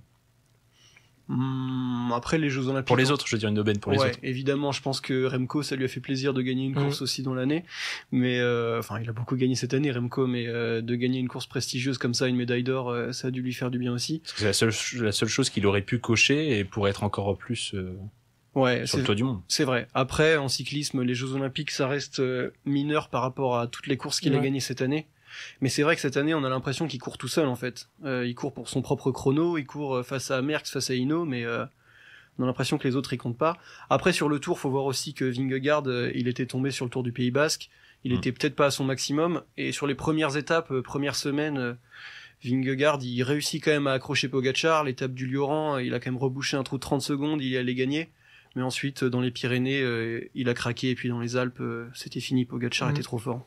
Ouais, est-ce que Pogačar, mine de rien, sur cette saison-là, on peut vraiment parler d'exploit individuel ou est-ce que son équipe a joué quand même, selon vous? Non, c'est individuel. Quand tu pars à 100 km de l'arrivée tout seul, il n'y a pas besoin d'équipe. En fait, derrière, ils peuvent être 400 dans le peloton, ils reviendront pas, ils le savent. Hein. Donc après son équipe, évidemment que ça lui offre un vrai avantage. Quand on voit les équipiers qu'il avait sur le Tour, quand t'es avec Yates, avec Almeida, évidemment que t'es bien entouré, mais honnêtement, je pense que il courait à Total Energy qui gagnerait autant. Hein, il est vraiment trop fort. Il a 25 victoires donc sur cette année. Ouais. C'est 25 victoires, ça en fait 88. Il a égalité avec Roglic et les seuls en activité devant lui, comme notre Cavendish national est parti. Il y a Elia Viviani avec 89, Alexander Christophe avec 96 et Arnaud Démare avec 97. C'est que des sprinters. Hein. C'est que des sprinters, c'est aussi impressionnant. Il y a Roglic à 88. Ça montre aussi que la Slovénie, c'est Après, il a 35 ans, Roglic. Et Pogačar, il en a 26. Donc c'est là aussi. Mais c'est ça qui fait peur aussi, parce que il est très jeune, enfin, pour un cycliste avec autant de victoires. Et donc, une fois qu'il aura tout gagné, on parle de Paris-Roubaix, on se demandera, mais qu'est-ce qu'on va faire? On va attendre encore que ce mec gagne chaque Tour de France, chaque grosse compétition. Franchement, j'espère que une fois qu'il aura tout gagné, il y aura une concurrence qui se mettra sur le peloton du cyclisme. Ouais, et je notais évidemment, faut juste se tourner vers ce qui lui manque. Ouais. Qu'est-ce qui lui manque? Milan-San Remo, bon, facile pour lui, j'imagine. Enfin, il le gagnera. S'il peut le gagner. Paris-Roubaix, peut-être. Ça va être plus compliqué Paris-Roubaix, mais pour moi, il en a sur ce qu'il a montré sur le Tour de France, où il y avait des étapes pavées, il pourrait se battre. Peut-être plus le facteur X environnemental. Voilà, c'est ça. La crevaison, l'accident. Voilà. Après, sur San Remo, c'est aussi souvent la loterie, parce que c'est pas une course, c'est pas un profil hyper sélectif. Et même des très grands coureurs comme Philippe Gilbert, qui avait gagné quasiment tous les monuments, il lui a manqué San Remo, parce que San Remo, c'est pas toujours le plus fort qui gagne. Donc, ça peut aussi lui jouer des tours. Faut aussi, pour ces deux derniers-là, qui tombent sur la bonne année, la bonne course, les bonnes circonstances. Puis après, la Vuelta, les Jeux Olympiques, on disait moindre. Même les championnats d'Europe, moindre. Ouais, championnats d'Europe, quand t'as gagné les championnats du monde. Il va vraiment se concentrer sur les monuments qui lui restent. Ouais, et puis les records de Tour de France aussi. Le record de Tour de France, c'est 5. Ouais. Il peut peut-être faire 6. Le triplé. Également, Un triplé Vuelta, Giro, Tour de France. Qui n'a pas encore gagné la Vuelta, mais bon, suffirait qu'il s'y positionne et puis il l'a fait qu'une fois. Et la seule fois il l'a faite, il a fini Troisième, oui, c'est ça. Ouais. En 2019, on Son parle de premier grand tour. Ouais, on parle de l'avant avènement Pogacar. Donc, c'est dire quand même le phénomène. Bon, voilà, 23h18 minutes. On change de sujet parce que Pogacar, on pourrait faire un hors-série sur Pogacar aussi, tiens. Ça pourrait prendre tout son temps. En tout cas, c'est l'heure du moment nordiste dans le Campus Sport Club. Comment notre émission de Radio Campus comment notre émission de Radio Campus, basée à quelques hectomètres du stade Pierre-Mauroy, ne pouvait pas passer sur cette soirée d'exception du 2 octobre, lorsque David battu Goliath, lorsque Jonathan vint à bout du Grand Real. Jonathan David, mais il est prêt l'attaquant canadien, il est prêt à faire entrer le LOSC dans l'histoire et mettre devant Lille au tableau d'affichage, 48e minute de jeu, Lille Real Madrid, David fait vaciller Goliath, 1-0 pour les Dogs. Relancé, c'est terminé, c'est fini, le LOSC vient de réaliser un exploit monumental. Jeudi 29 août 2024, alors que Lille s'est qualifié en Ligue des Champions 2 semaines plus tôt en passant par les tours préliminaires, la stupeur envahit tout un peuple. Lille jouera son premier match à domicile face au plus grand club de tous les temps, le Real Madrid. C'est le 2 octobre que la rencontre a lieu. La veille du match, Thomas Meunier, un habitué des grands rendez-vous, prévient « Tout peut arriver à Pierre-Mauroy ». Après une défaite concédée sur le terrain du Sporting en ouverture, les Dogs n'ont pas le choix. L'atmosphère dans le stade et dans la ville est exceptionnelle. Encore plus quand, juste avant la mi-temps, Jonathan David ouvre son pied pour battre Lounine. La rentrée de Mbappé en seconde période n'a aucune conséquence. Lille garde son avantage et fait tomber le champion d'Europe en titre, invaincu depuis 9 mois, toutes compétitions confondues. Le duel entre deux grands tacticiens du football tourne à l'avantage du plus grand entraîneur du XXIe siècle, Bruno Genesio. Le Français ajoute Ancelotti à son tableau de chasse, avant de confirmer cet exploit quelques semaines plus tard en Espagne. Est-ce qu'on n'est pas sur une des victoires les plus inattendues du football français en Ligue des Champions? Quand même. Est-ce qu'il y en a vraiment ici qui étaient confiants à 1000% comme Thomas Meunier, quoi? 1000% non, mais... Moi je sentais qu'il se passait quelque chose. Ouais, j'avais bien senti. Alors surtout le Real était qu'ils perdent le mois d'avant au Sporting, ils perdent contre Saint-Etienne. À l'extérieur, c'était trop faible ce qu'ils avaient produit. Après, ils avaient pris un rouge assez tôt dans le match aussi, si je me souviens bien. Juste après l'ouverture. Ouais, c'est ça. Et puis, je sais pas, justement, il y avait une nécessité de points, un espèce de sentiment de revanche. Donc franchement, c'était... Enfin, moi, j'ai trouvé, après les 15 premières minutes, on a vu qu'ils étaient vraiment dans le match et qu'ils arrivaient même à garder le ballon. Moi, je me suis dit que c'était possible. Ouais. Après, ce qui aide, c'est aussi peut-être le nouveau format aussi de la Ligue des Champions. Le fait qu'il n'y ait pas de match retour, ils savent que, bon, allez, on a 90 minutes, on va tout jouer là-dessus. En plus, surtout après une défaite, là, ils se sont dit, bon, puis... on n'a rien à perdre, donc autant tout donner, quoi. Mbappé sur le banc. Ouais, c'était pas... Ouais, et qui, de base, était même pas censé être du déplacement. Qui se pointe, qui rentrera en jeu, bon, qui fera rien de spécial. Rien du tout. En octobre, Mbappé, c'était pas ça, mais je pense que le Real était vraiment pas dans son meilleur soir. Après, même si faut constater que, tu l'as dit, Lille, c'est un des plus gros exploits français. Je pense à Toulouse l'an passé qui bat Liverpool. Mais sinon, Lille, c'est franchement un des meilleurs matchs, même de l'histoire de Lille, je pense. Je vais représenter mon club, mais est-ce que tu mets pas dedans Lens Arsenal aussi? Parce que, non, mais arrêtez. Avec un grand Eli. Très sincèrement, c'est très bien de le souligner, mais il faut... C'est pas du même calibre. Non, mais oui, c'est vrai. Il y a aussi un truc qui fait que, ouais, il y a peut-être cette dimension-là. Et puis... ces dimensions Ligue des Champions. Ouais, et puis, c'est normal. Et puis, tout ce qui est induit derrière Real Madrid, quoi. Ligue des Champions, Real Madrid. Arsenal, Première Ligue, enfin, tu vois, c'est... mais en fait, moi, c'était pour l'équipe que ça représente à ce moment-là, Arsenal. Mais un Arsenal version 2003-2004. C'était fort, mais c'est jamais le Real Madrid. Pardon, Félix. Il y a une aura. Non, c'est ce que je disais. Je suis assez d'accord avec Baptiste dans le sens où quand Arsenal arrive à Bollert il y a 2 ans, du coup, c'est une sacrée équipe. Hein. Non, c'est vrai, mais t'as pas Mbappé, Vinicius, Rodrigo sur la fin de match. Ouais, il rentre à 60. Ouais, il rentre, mais là, t'as l'équipe titulaire contre d'Arsenal. T'as l'équipe totalement titulaire. D'accord, mais attends. Ce qui est encore plus fou. Mais après, j'enlève pas l'exploit de Lille. C'est un super exploit. On sent le lancement qui veut relativiser. Non, voilà, je voulais juste donner mon équipe en avant. Mais oui, ça n'enlève pas l'exploit de Lille. Voilà, ça reste le Real Madrid. Je peux comprendre la réaction des Lillois. Même moi, j'avais un côté où je me disais, putain, c'est quand même fort. Voilà. Ça les a lancés en plus. Après, ils ont fait... Enfin, ça les a mis en pétard pour toute la fin de saison. Ils ont fait quoi, la 22 matchs sans défaite jusqu'à Liverpool où franchement ils font pas tâche du tout. Donc franchement, moi, c'est un super match qui en plus a donné suite. Donc bravo au LOSC. Et ce soir-là, surtout, il y a Lucas Chevalier qui fait une performance énorme. Je pense que là, il montre vraiment aux yeux de l'Europe que c'est un futur grand gardien. Et je me rappelle aussi, alors j'ai peur de me tromper sur le nom, mais il y a Bouhaddi au milieu. Ayoub Bouhaddi, 17 ans. C'est sa première en Ligue des Champions. Il met Modric, Tchouaméni dans la poche. Il a été fou furieux ce match-là. Fou furieux. Il va falloir qu'on prenne le temps de s'en remettre. Du coup, comme ça, je fais ma transition vers une musique. 23h23 sur Radio Campus Lille. On aimerait en revoir d'autres, des exploits comme ça du LOSC. Alors, je vous propose Recommence-moi de Santa. Non, c'est surtout parce qu'on en a bouffé la Star Academy, donc j'étais obligé de mettre un petit air de Santa. On revient juste après, évidemment, pour la suite du Campus Sport Club pour parler sport. À tout de suite, mesdames, messieurs. Je préfère dans... Santa, Recommence-moi. Qu'est-ce qu'on a bien bouffé avec la Star Academy. De retour en direct sur Radio Campus Lille 106,6 FM. On continue cette rétrospective 2024. On est toujours au début de la rentrée scolaire, direction Paris pour un mot de tennis. Et non, ce n'est pas Roland Garros. Non, ce n'est pas non plus question de Rafael Nadal. Il faudra encore un peu patienter, ça arrive, ne vous inquiétez pas.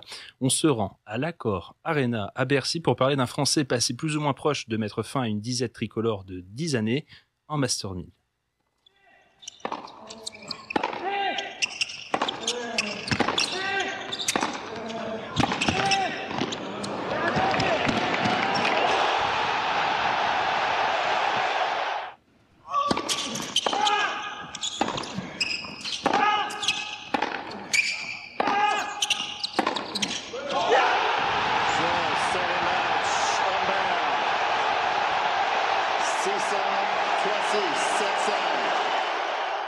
Jamais, malgré 2 ATP 500 et 4 ATP 250 au palmarès, il n'avait été en finale d'un Masters 1000, ni même en demi-finale d'un des plus grands tournois de la saison derrière ceux du Grand Chelem. En octobre, Hugo Humbert, notre numéro 1 français depuis février, il a enfin fait, et en bonhomme, à la hauteur de son niveau et de son talent depuis plusieurs années, le Messin, le gars de ma région, je suis lorrain, j'en profite, a réussi à dompter Carlos Alcaraz, comme vous venez de l'entendre dans cet audio, en quart de finale du Rolex Paris-Bercy. À domicile, le gaucher a créé la sensation en battant le numéro 2 mondial en 3-7. Poussé par le bouillant public de l'Accor Arena, Humbert renverse aussi en demi-finale le russe Karen Khachanov, diminué physiquement quand même dans le 3e set. Il ne peut en revanche rien faire en finale contre Alexander Zverev, éreinté, le français, de sa semaine parisienne et écrasé par la puissance de l'allemand. Un grand bravo quand même au désormais 15e joueur mondial, encore congratulé par Zverev il y a quelques semaines à l'Open d'Australie, après une défaite au 4e tour. Toutefois, pour une victoire bleu-blanc-rouge en Masters 1000, on patientera encore un peu. Ce petit Hugo Humbert là qui crée cette petite sensation, est-ce que ici il y en a justement qui ont cru à cette victoire contre Zverev, ou sur le papier ça paraissait la dernière montagne beaucoup trop haute à gravir? Non, on pouvait quand même y croire, même si c'est sûr que Zverev c'est quand même très compliqué. Là on le voit déjà, il fait déjà finale d'Open d'Australie. Oui.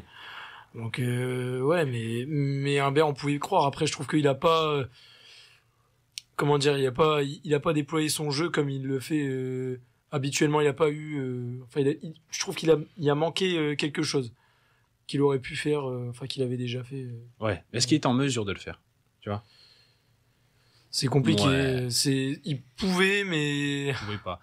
Alexander Zverev, là, j'en profite. Comme je disais qu'il l'a congratulé là sur son 4e tour, après leur 4e tour, à l'Open d'Australie où l'Allemand l'a encore remporté. Il dit que je pense que quand vous regardez le 2e set, je doute que quelqu'un puisse gagner ce set. S'il trouve un moyen de jouer comme ça de manière plus stable, il est certain qu'il fera partie du top 10. Il a tout.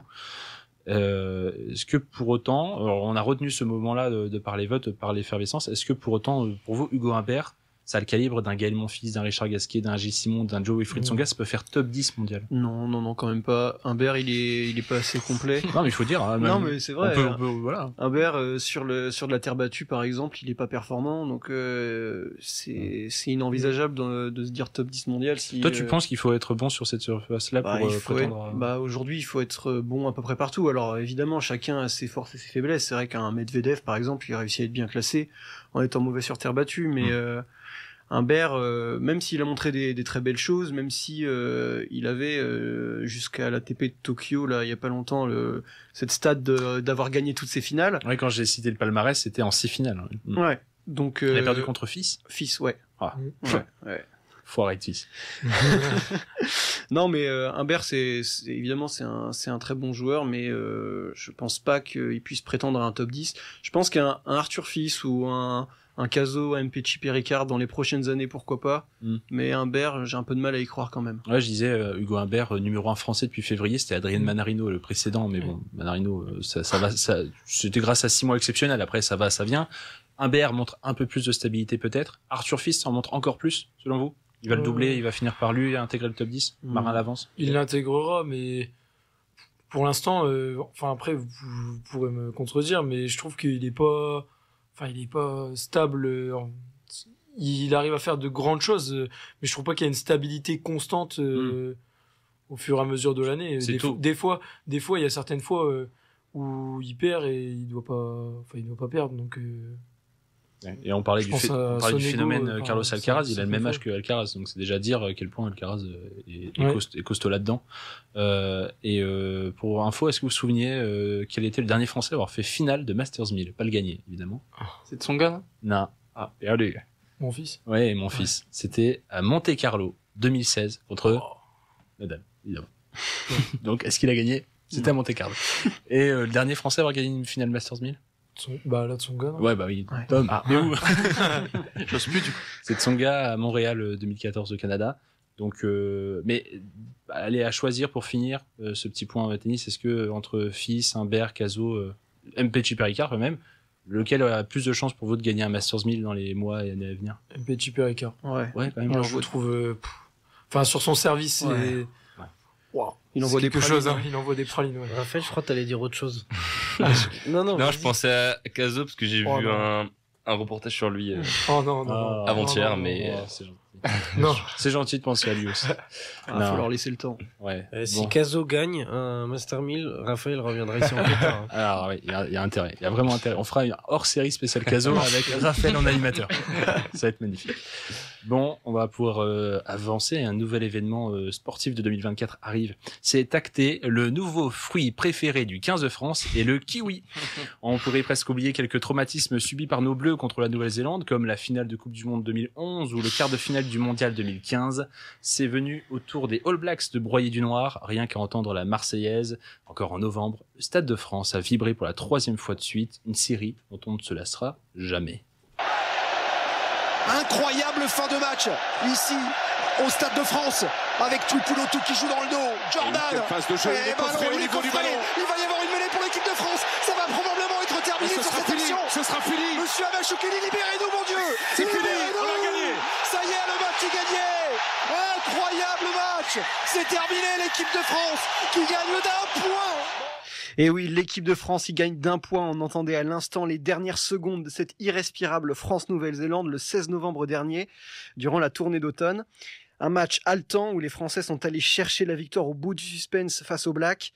Un match remporté 30-29 par des Bleus résilients qui, d'abord dominés en touche et en mêlée et menés d'un essai à la mi-temps, ont su revenir dans le match avec notamment un essai de Louis Bielbiarré inscrit après une récupération salvatrice de Thomas Ramos à un moment où les Bleus ont failli perdre le fil du match. Les hommes de Fabien Galtier ont ensuite fait bloc dans les dernières minutes pour conserver leur faible avantage et finalement s'imposer.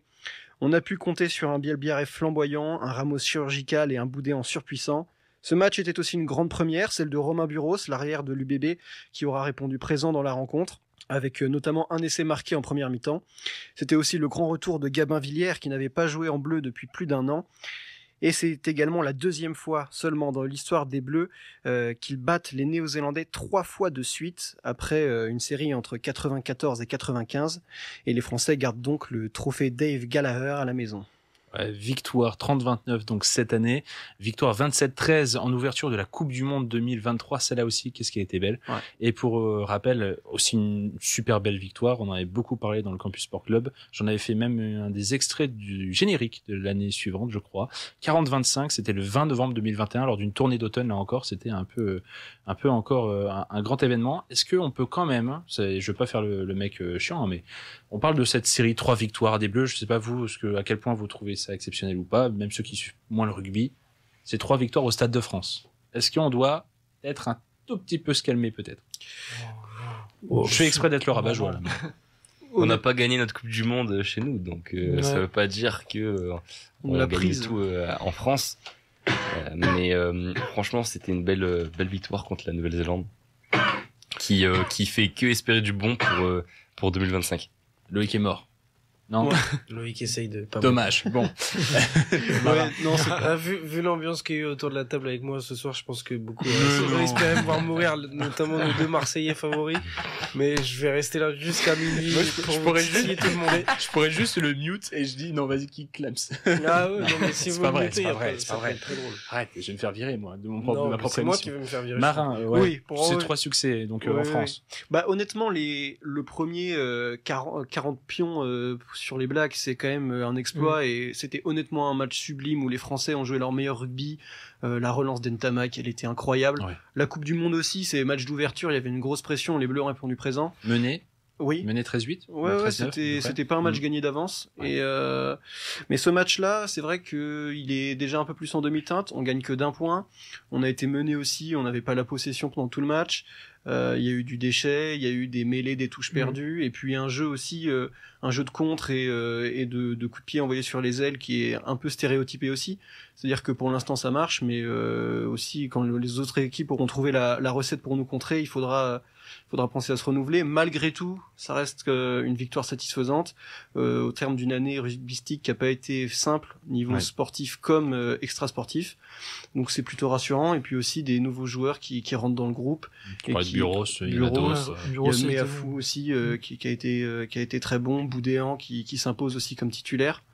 Donc c'était un match important. Mais maintenant, il faut pas se reposer uniquement sur cette victoire. L'équipe de France, elle est pas à son niveau de l'année du Grand Chelem et là, ça va être profile le tournoi Destination pour faire un lien avec l'actualité. Destination ce week-end, donc il va falloir voir ce que ça donne, mais face au Pays de Galles, ça devrait aller. Ouais, et puis moi je soulignais surtout que ces 3 victoires face aux Blacks de suite, c'est 3 victoires en France, au Stade de France. La dernière fois qu'on a battu les Blacks, les All Blacks chez eux en Nouvelle-Zélande, c'était à Dundee, c'était un 13 juin 2009. Ça remonte déjà, c'était pour une tournée internationale et entre-temps, ils nous ont battus, que ce soit en France, en Nouvelle-Zélande ou autre, ils nous ont battus 14 fois de suite. Voilà. Mais après ces 14 matchs de disette, on en aura enchaîné 3, on leur en met 3. C'est pour ça que je fais le rabat-joie à dire bon, on a gagné 3 fois de suite, c'est historique, mais c'était que en France à chaque fois.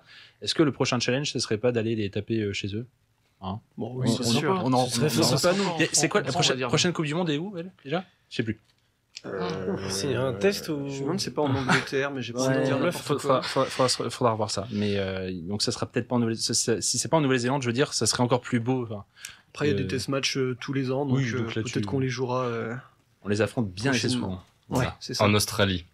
2027. Mais les Australiens chez eux seraient très forts aussi. Aussi. Après, les Australiens en ce moment, je pense c'est plus impressionnant quand même de taper les Australiens chez eux à l'heure actuelle que les Néo-Zélandais. Ouais, après, à l'heure actuelle, on est à 2 ans de Coupe du Monde. Oui, voilà. Honnêtement, les Australiens, ils remontent un peu, mais ils étaient vachement déclinants et les Blacks, il faut rappeler quand même, avant d'affronter la France, avaient battu les Anglais et les Irlandais, donc. Puis même symboliquement, ça fait toujours du bien de gagner 3 fois contre les Blacks. Bien sûr. C'est vrai, c'est très très satisfaisant et on va pouvoir remarquer dernière pause musicale sur le Campus Sport Club, dans Radio Campus Lille 106,6 FM. On va pouvoir ensuite enchaîner sur la fin de cette rétro 2024 et le dernier choix musical du soir, c'est un petit retour en arrière avec les NSYNC et Bye Bye Bye, mais c'est parce que c'est revenu tellement grâce à Deadpool et Wolverine, ça me faisait marrer. On fait un petit coup, et puis on revient sur les 3 derniers moments marquants de 2024. Bye Bye Bye des NSYNC, mais nous on n'est pas encore parti dans le Campus Sport Club, il est 23h42 sur Radio Campus Lille 106,6 FM et il est temps d'arriver mine de rien à la fin de cette émission spéciale 2 heures rétrospective 2024 des moments marquants de sport. On approche encore sur un petit moment larmoyant, mais l'avantage c'est qu'on va pas trop non plus s'y attarder. Il y a un hors-série dédié là-dessus. Et je dis pas ça parce que c'est lui qui présente, hein, commencez pas à inventer des histoires. Le prochain moment est compliqué à introduire, compliqué à décrire et l'homme encore plus difficile à résumer. Tout de suite, on va parler un peu de Rafael Nadal. On va revenir sur ses adieux au tennis. On va modestement revenir vite fait sur le phénomène, le roi de la Terre, un géant parmi les géants du sport.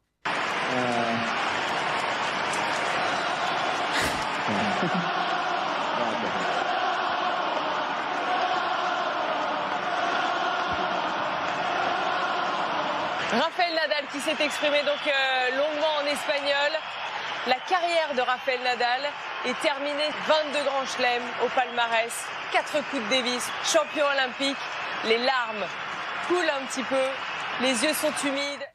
Et oui, je sais parler d'autre chose que de foot, comme l'a demandé Adrien. Donc, on le savait, hein, puisqu'il avait annoncé quelques semaines avant, mais après un ultime match de Coupe Davis en automne, Rafael Nadal, 38 ans, a pris sa retraite. La machine espagnole, hein, puisque il est vainqueur de 22 titres du Grand Chelem, 14 Roland-Garros remportés entre 2005 et 2022, et donc il s'est retiré en 2024. Rafael Nadal qui n'avait joué que 23 matchs sur l'ensemble de ces 2 dernières saisons, donc c'était compliqué. Il s'arrête 2 ans après Roger Federer. Il laisse donc Novak Djokovic seul rescapé du trio légendaire.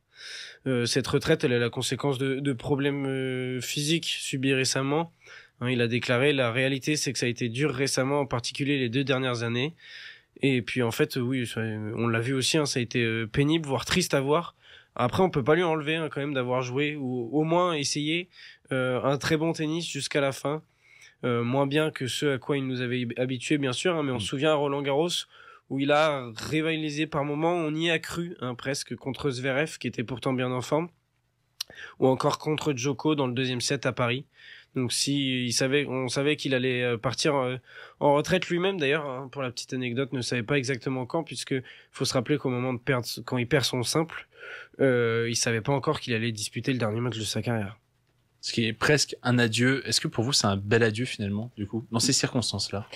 Non, moi je trouve pas. Oh non, je pense que non, mais quand on est une légende vivante comme Rafael Nadal, on mérite vraiment de sortir par la grande porte. Peut-être que lui, il a poussé aussi son physique trop loin.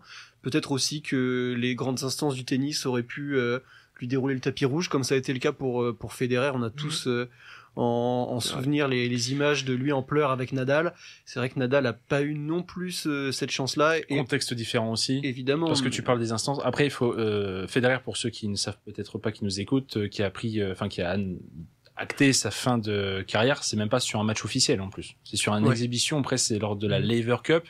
Laver Cup qu'il a instauré avec l'accord de Rod Laver lui-même en 2017. Donc c'était presque, il dit au revoir à sa propre compétition avec ses potes.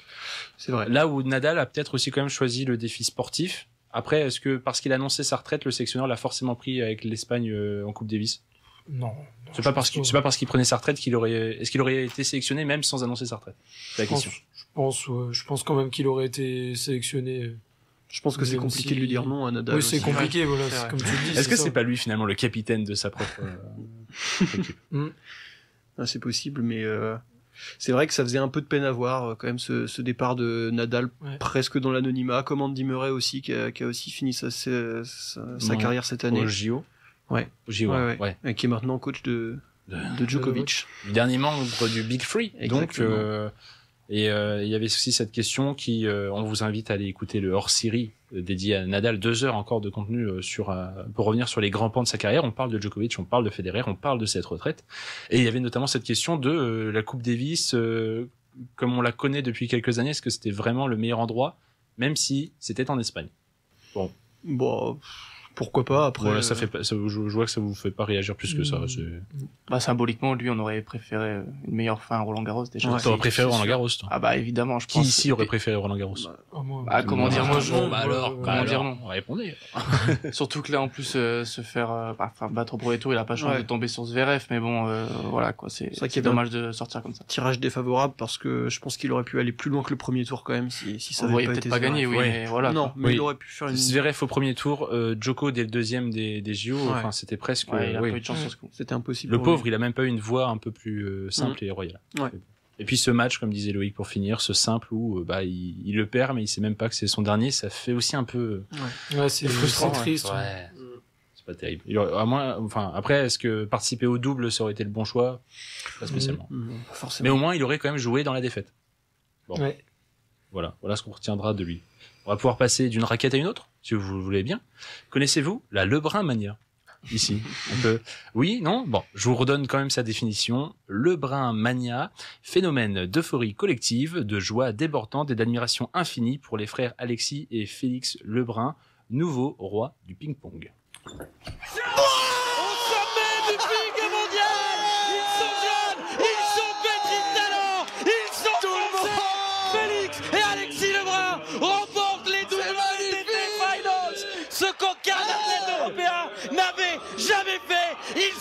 numéro 1 mondiaux.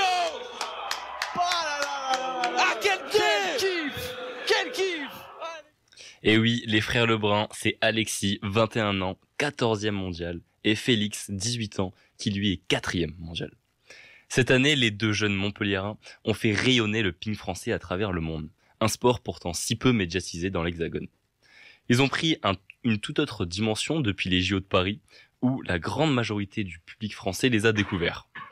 Mais c'est surtout en double que les frères ont marqué les esprits, car ils ont fini l'année en étant premier mondial, ce qui est une première pour des Européens. On retiendra notamment leur victoire au championnat d'Europe et surtout au Japon lors des WTT finales dont le son d'introduction provient. Les frères Lunettes sont à la fois différents et complémentaires, ce qui fait qu'on s'attache facilement à eux. Les services de Félix et les qualités défensives d'Alexis font des Lebrun un duo hors norme. Duo hors norme, ces frères Lebrun, ces frères Lunettes. Est-ce qu'on pourrait pas leur espérer mieux au finir de l'année qu'être numéro 1 mondiaux? Est-ce que numéro 1 mondiaux, en plus, ça va, a priori, comme c'est des frères, comme ils sont jeunes, on est parti pour les avoir au sommet du classement pendant un moment. Ouais. J'ose croire. C'est ça, ils sont jeunes, donc on peut pas leur en demander trop directement. Là, je pense que c'est une année qui les a propulsés au devant de la scène. Ouais. Et maintenant, on avait fait un débat il y a de ça 2 mois sur est-ce que la Lebrun Mania va s'estomper en 2025. J'étais contre cette. Pour toi, ça pour continue. moi, ça va continuer. Ça continue, quoi. Oui, et ça va être un peu plus encore plus. Sachant que sur chaque tournoi maintenant, en plus de les attendre en simple, on pourrait les attendre en double. C'est ça. Ouais. Voilà. Je sais pas si ici vous êtes très fort au ping-pong.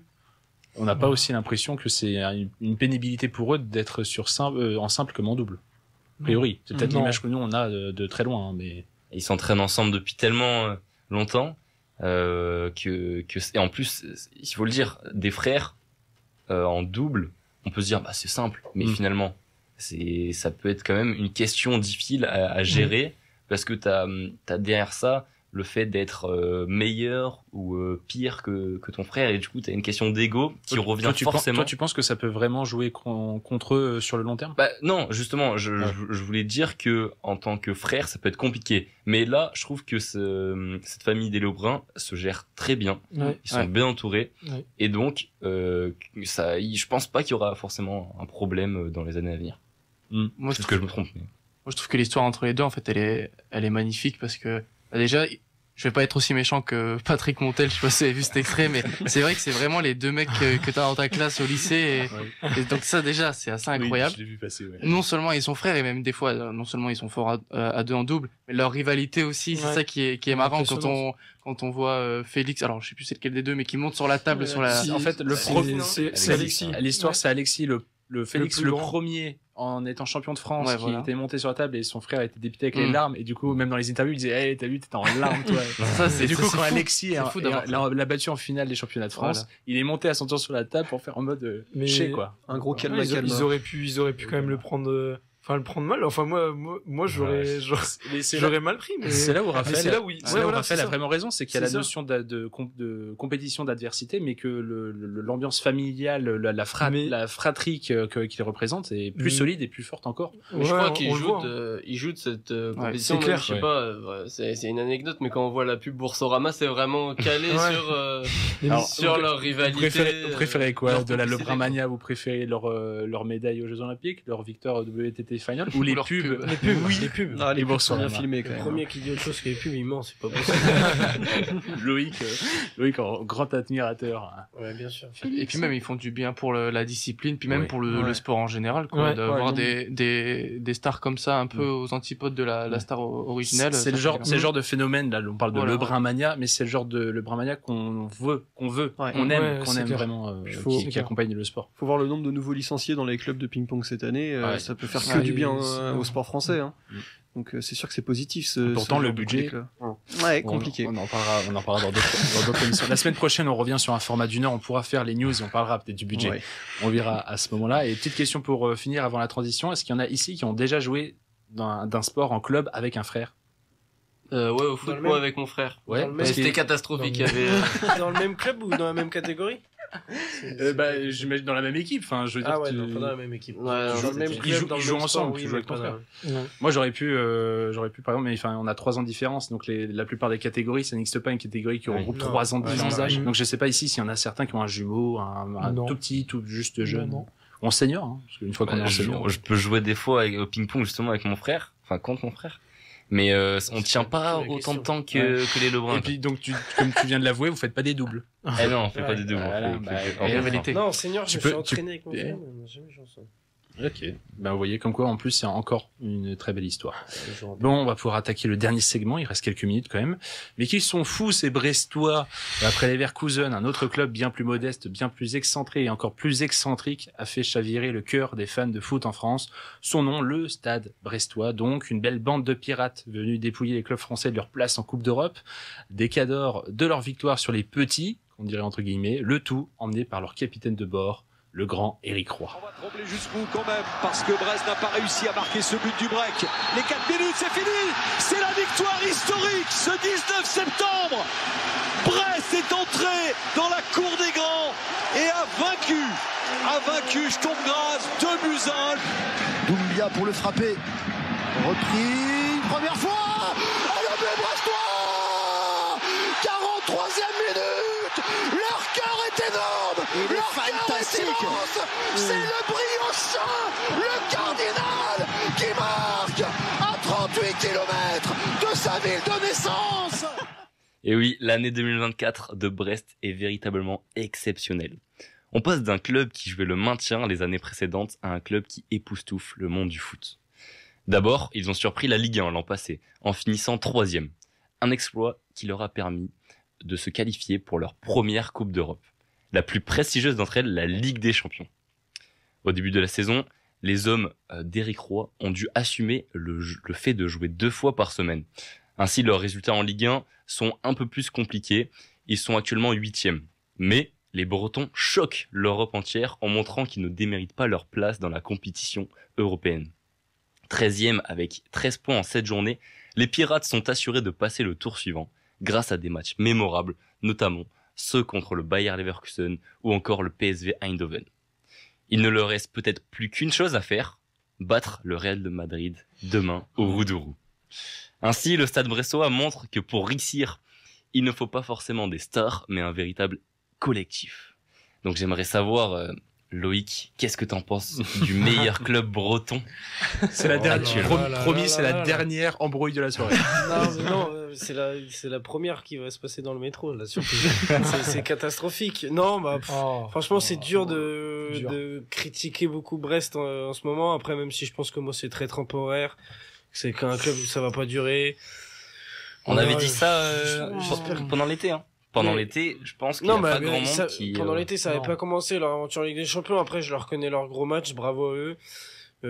Après, voilà, c'est un club qui recrute des joueurs sans âme comme Romain Fèvre. Non, il était tué. Romain Fèvre, les gars. Il est infernal, lui, ce soir. Est-ce qu'on le mute? Non, en vrai, à main levée. Bravo à eux, mais j'y crois pas. Oh, je vais être nul. Non, mais ce Stade Brestois, complètement fou. Tu es maintenant sur ma liste noire des mutés. Tu es 3e en 4 saisons. Bravo. Mais pour contredire Loïc, moi je trouve que il y a des joueurs qu'on a revus. Je pense à Le Cardinal là, même si c'est pas non plus. Non. Non. Ou par exemple. Magnetti, un Marseillais. Un très bon joueur. Ouais, Magnetti, Aïdara aussi. Aïdara, je trouve que franchement, c'est costaud. Moi, oui, il venait de Lens, mais je trouvais que en plus, c'est les derniers matchs. Les derniers matchs, il était. Non, les gars, est-ce que vous pensez que demain, il peut se passer une énième dinguerie? Moi, c'est ce que j'allais dire. J'allais aller dans le sens de Loïc, dans la mesure où, pour moi, il manque cette victoire référence. Ah, ça peut être fou. Un 4-0 en Ligue des Champions, ça suffit pas? Oui. 4-0 en Ligue des Champions. 4-0, franchement, quand tu vois le scénario du match, c'est vraiment le 4-0 le mieux payé quand même de l'histoire de la Ligue des Champions. Oui, mais il est là. Pour un joueur qui joue sa première coupe de, je pense pas que les 4 occasions, tu les aies face au Real Madrid. Oui, je ne pense pas. Après, Pas sûr. On l'a dit face à Lille aussi, mais ça va quand même être compliqué face au Real. Je pense encore plus. Oui. Lille, c'est quand même. Il y a déjà... quand même une classe entre Lille et Brest quand même. Ils sont déjà qualifiés. Déjà, qu'on le dise, Brest est qualifié pour la suite de la Ligue des Champions. A priori, on est quand même sur aussi un des plus grands moments du football français de la Ligue des Champions. Oui. Oui. Ah oui. Tu vois. Après, qu'est-ce qu'on attend d'eux aussi? On n'attend pas qu'ils gagnent la Ligue des Champions. Déjà, le fait qu'ils soient en Ligue des Champions, c'est déjà assez fou. Et ce qui est fou avec... Déjà, s'ils sont barragistes première moitié, c'est déjà exceptionnel. Ce qui est fou avec ce qu'a réussi à faire Eric Roy, c'est qu'il a réussi à rendre des joueurs moyens, on va le dire, des joueurs moyens, Mady Camara, Hugo Magnetti, etc. Il les a rendus, il a pris le meilleur de chacun. C'est ça. Et au final, il a réussi à faire une équipe béton qui a réussi à être meilleure que Marseille, Lyon, etc. l'année dernière. Voilà. Et on attend le ballon d'or de Lesmelou, évidemment. On espère. On finira sur cette magnifique blague de Marin, et j'ai quand même rallumé. Allez, d'accord, bon. Non, il va dire encore une connerie. Adrien. Non, j'ai été déçu de pas pouvoir parler pendant le débat. Mais... Il a été calmé, ça fait du bien. Attention, il y en a qui vont finir ils vont faire le retour en métro. Je veux les pronostics pour demain soir. Moi, je veux que les gens se mouillent un peu parce que moi, je suis le seul à. Allez, moi, je dis match nul. J'y crois. On finit vite. Match nul. Je pense que Brest va marquer le premier but. Et après, ils vont craquer derrière. Victoire de Brest. 2-1 pour Brest. Je mouille le maillot. Bon, c'est magnifique tout ça. Je pense que ce serait bien pour le coefficient UEFA. Bon, en tout cas, merci à vous 6, messieurs, pour cette belle et longue rétrospective 2024. J'espère que ça vous a plu. Mais il n'y en aura pas tous les mardis, donc voilà. Demain, on n'oublie pas un immense multiplex Ligue des Champions à suivre, ça va être phénoménal. Et surtout, la semaine prochaine, le Campus Sport Club revient, évidemment, 23h minuit, cette fois, format traditionnel, et on vous espère toujours au rendez-vous. Sinon, on souhaite bonne nuit. Et la semaine prochaine, d'ici là, portez-vous bien. Bye bye tout le monde. Allez Brest.